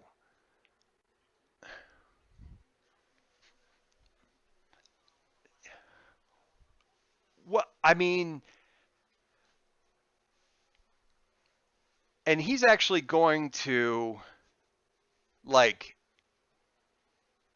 storm out for now. Okay. And he does by going, the arm comes up. He's like, nope, nope, no, no, no, no. And he's just, I, I don't want to.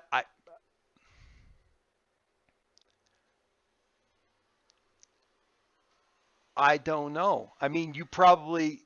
I mean, she doesn't.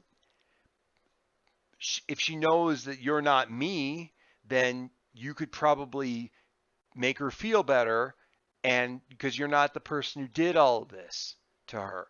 And who does she think? She thinks you're me, and she she she think if she, I mean, she would. Oh, I don't, she wouldn't know if she thinks you're me, and she's getting.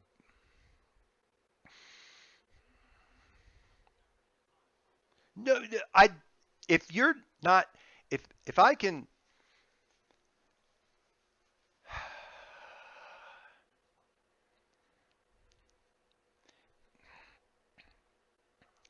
Can can you show me what you did? Oh,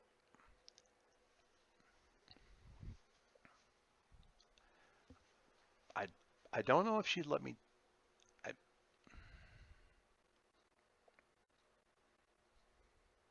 I mean, yeah, I know what you did. I don't. I,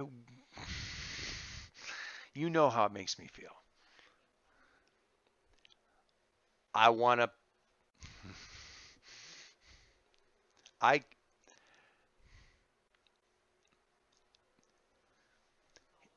no. I'm gonna. I'll do it. I'll do it.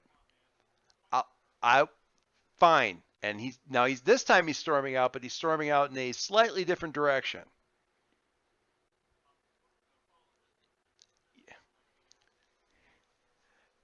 He's headed. He's going down. He's going down to where she's at. I don't know. Were you?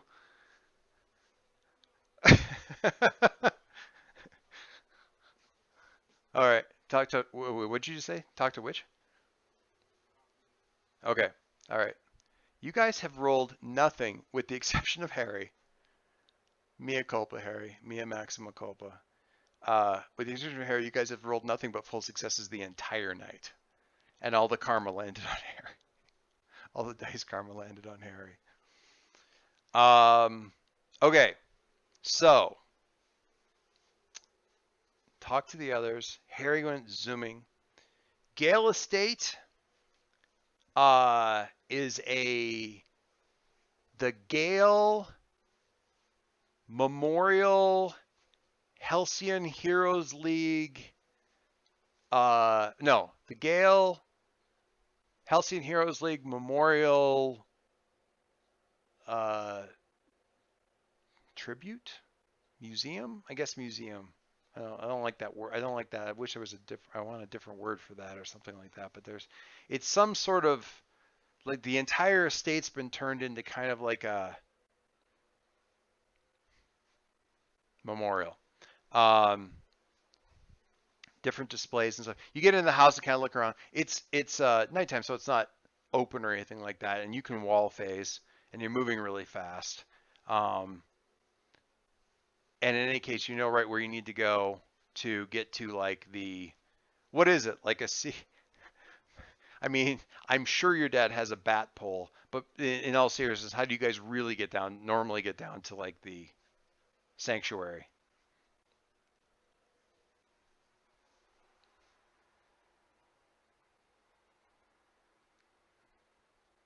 Elevator, zip line. Of course there is.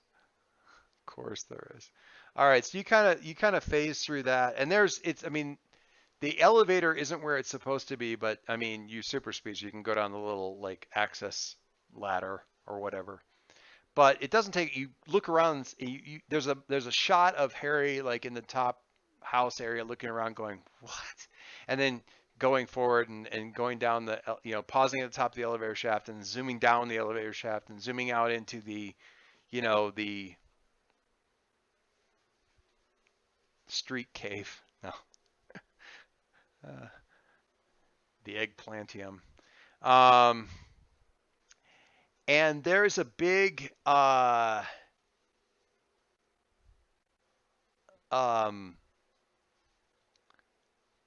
all of the stuff that was in here has been kind of like moved over to the side, and in the center of the chamber, there's kind of like a big circular. I mean, the only thing you can really think of it being is sort of a Faraday cage, kind of, sort of big, kind of circular.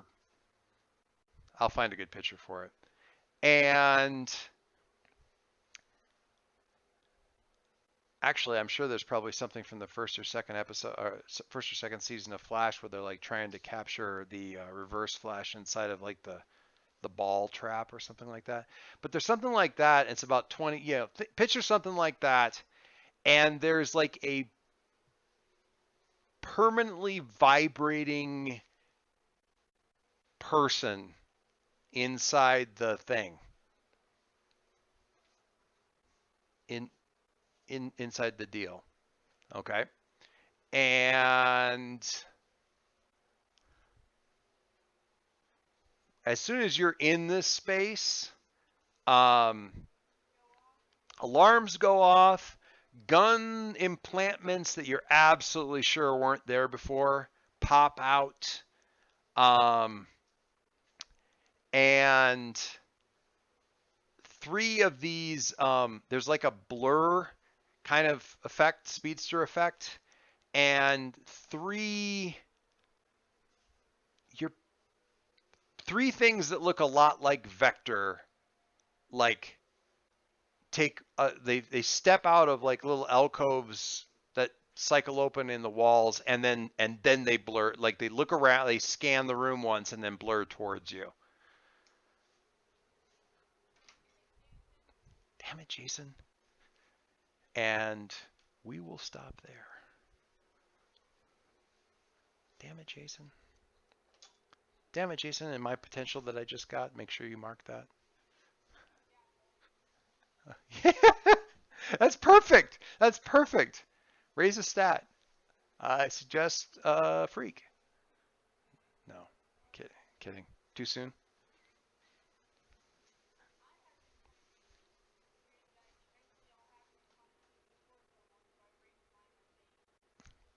Well, okay. There you go.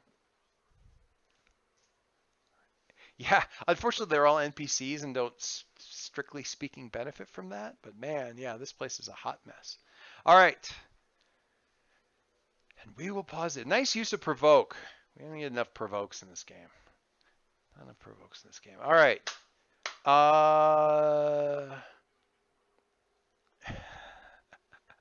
See, I think it has a mean name because really you're just trying to convince somebody to do. I mean, but I don't know.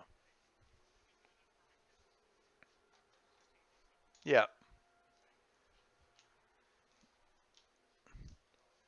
Yes, that's fair. Okay.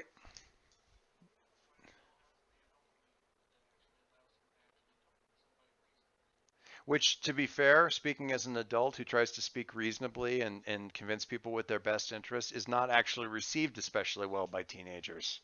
Personal Yeah, that's possibly also true. Try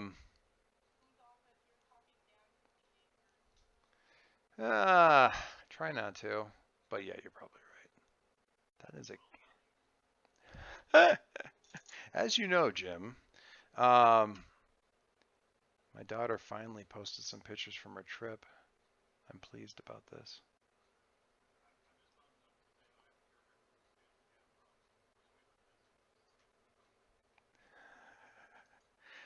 Yep, it's good stuff. All right, Alicia, closer, further away, more into your own image of yourself.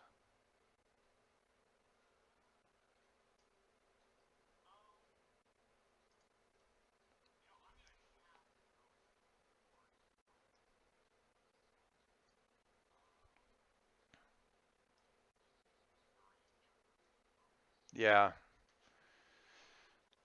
Yeah, you were kind of research bot this time. Eventually, I'll let you shoot somebody. It'll be great. Isn't that an exciting prospect?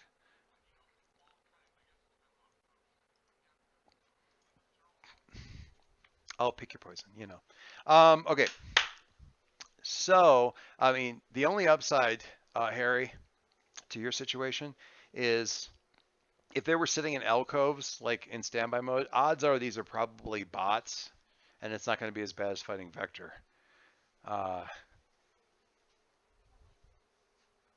maybe they're stupid. Who knows? I mean, if they're...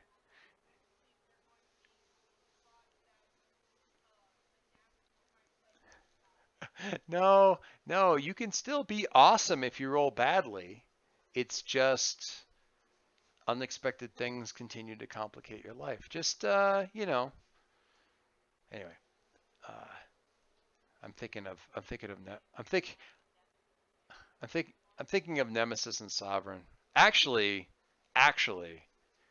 the book series in question, Six of Crows and Crooked Kingdom, are like a masterclass as far as novels go in what to do when the players continually roll 7 to 9 and how to make things more and more and more and more and more bad. Harry, closer to the team, further away from the team, more into your own image of yourself. Okay, and the image of yourself is a permanently vibrating dude stuck inside of a ball.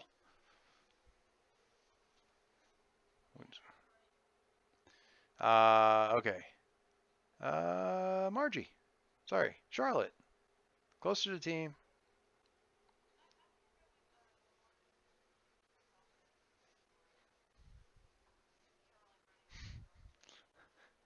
This is a yeah, and we're leading up to a fine test case for your how to heal the wounds. Yeah, you're welcome. Everything else is gonna be easy after this. Concord, what say you?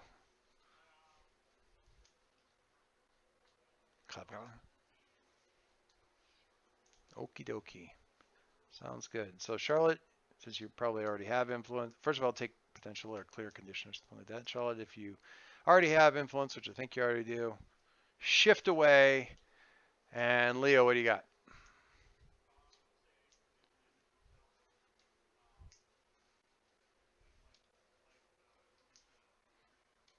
Yeah, and I mean, not play. I don't mean playing in the role-playing sense, but you're literally playing yourself. Like you're playing him.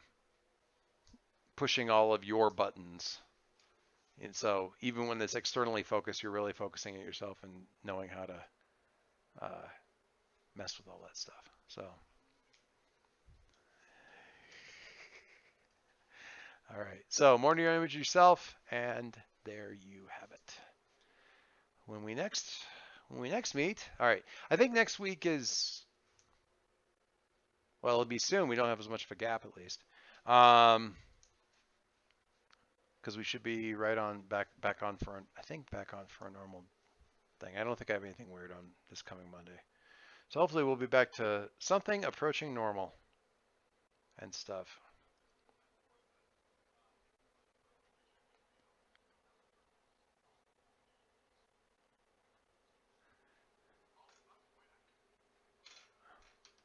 Awful machinations. What are you talking about?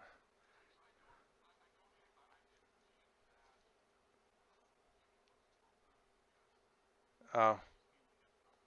Oh, yeah.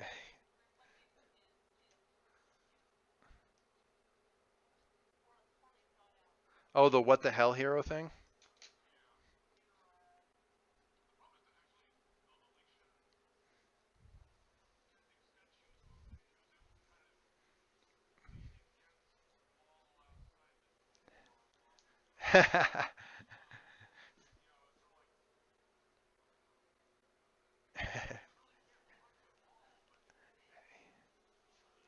He's good when it comes to pushing his own buttons, but yeah, good information to have for sure. All right, wow, you guys' dice that was something.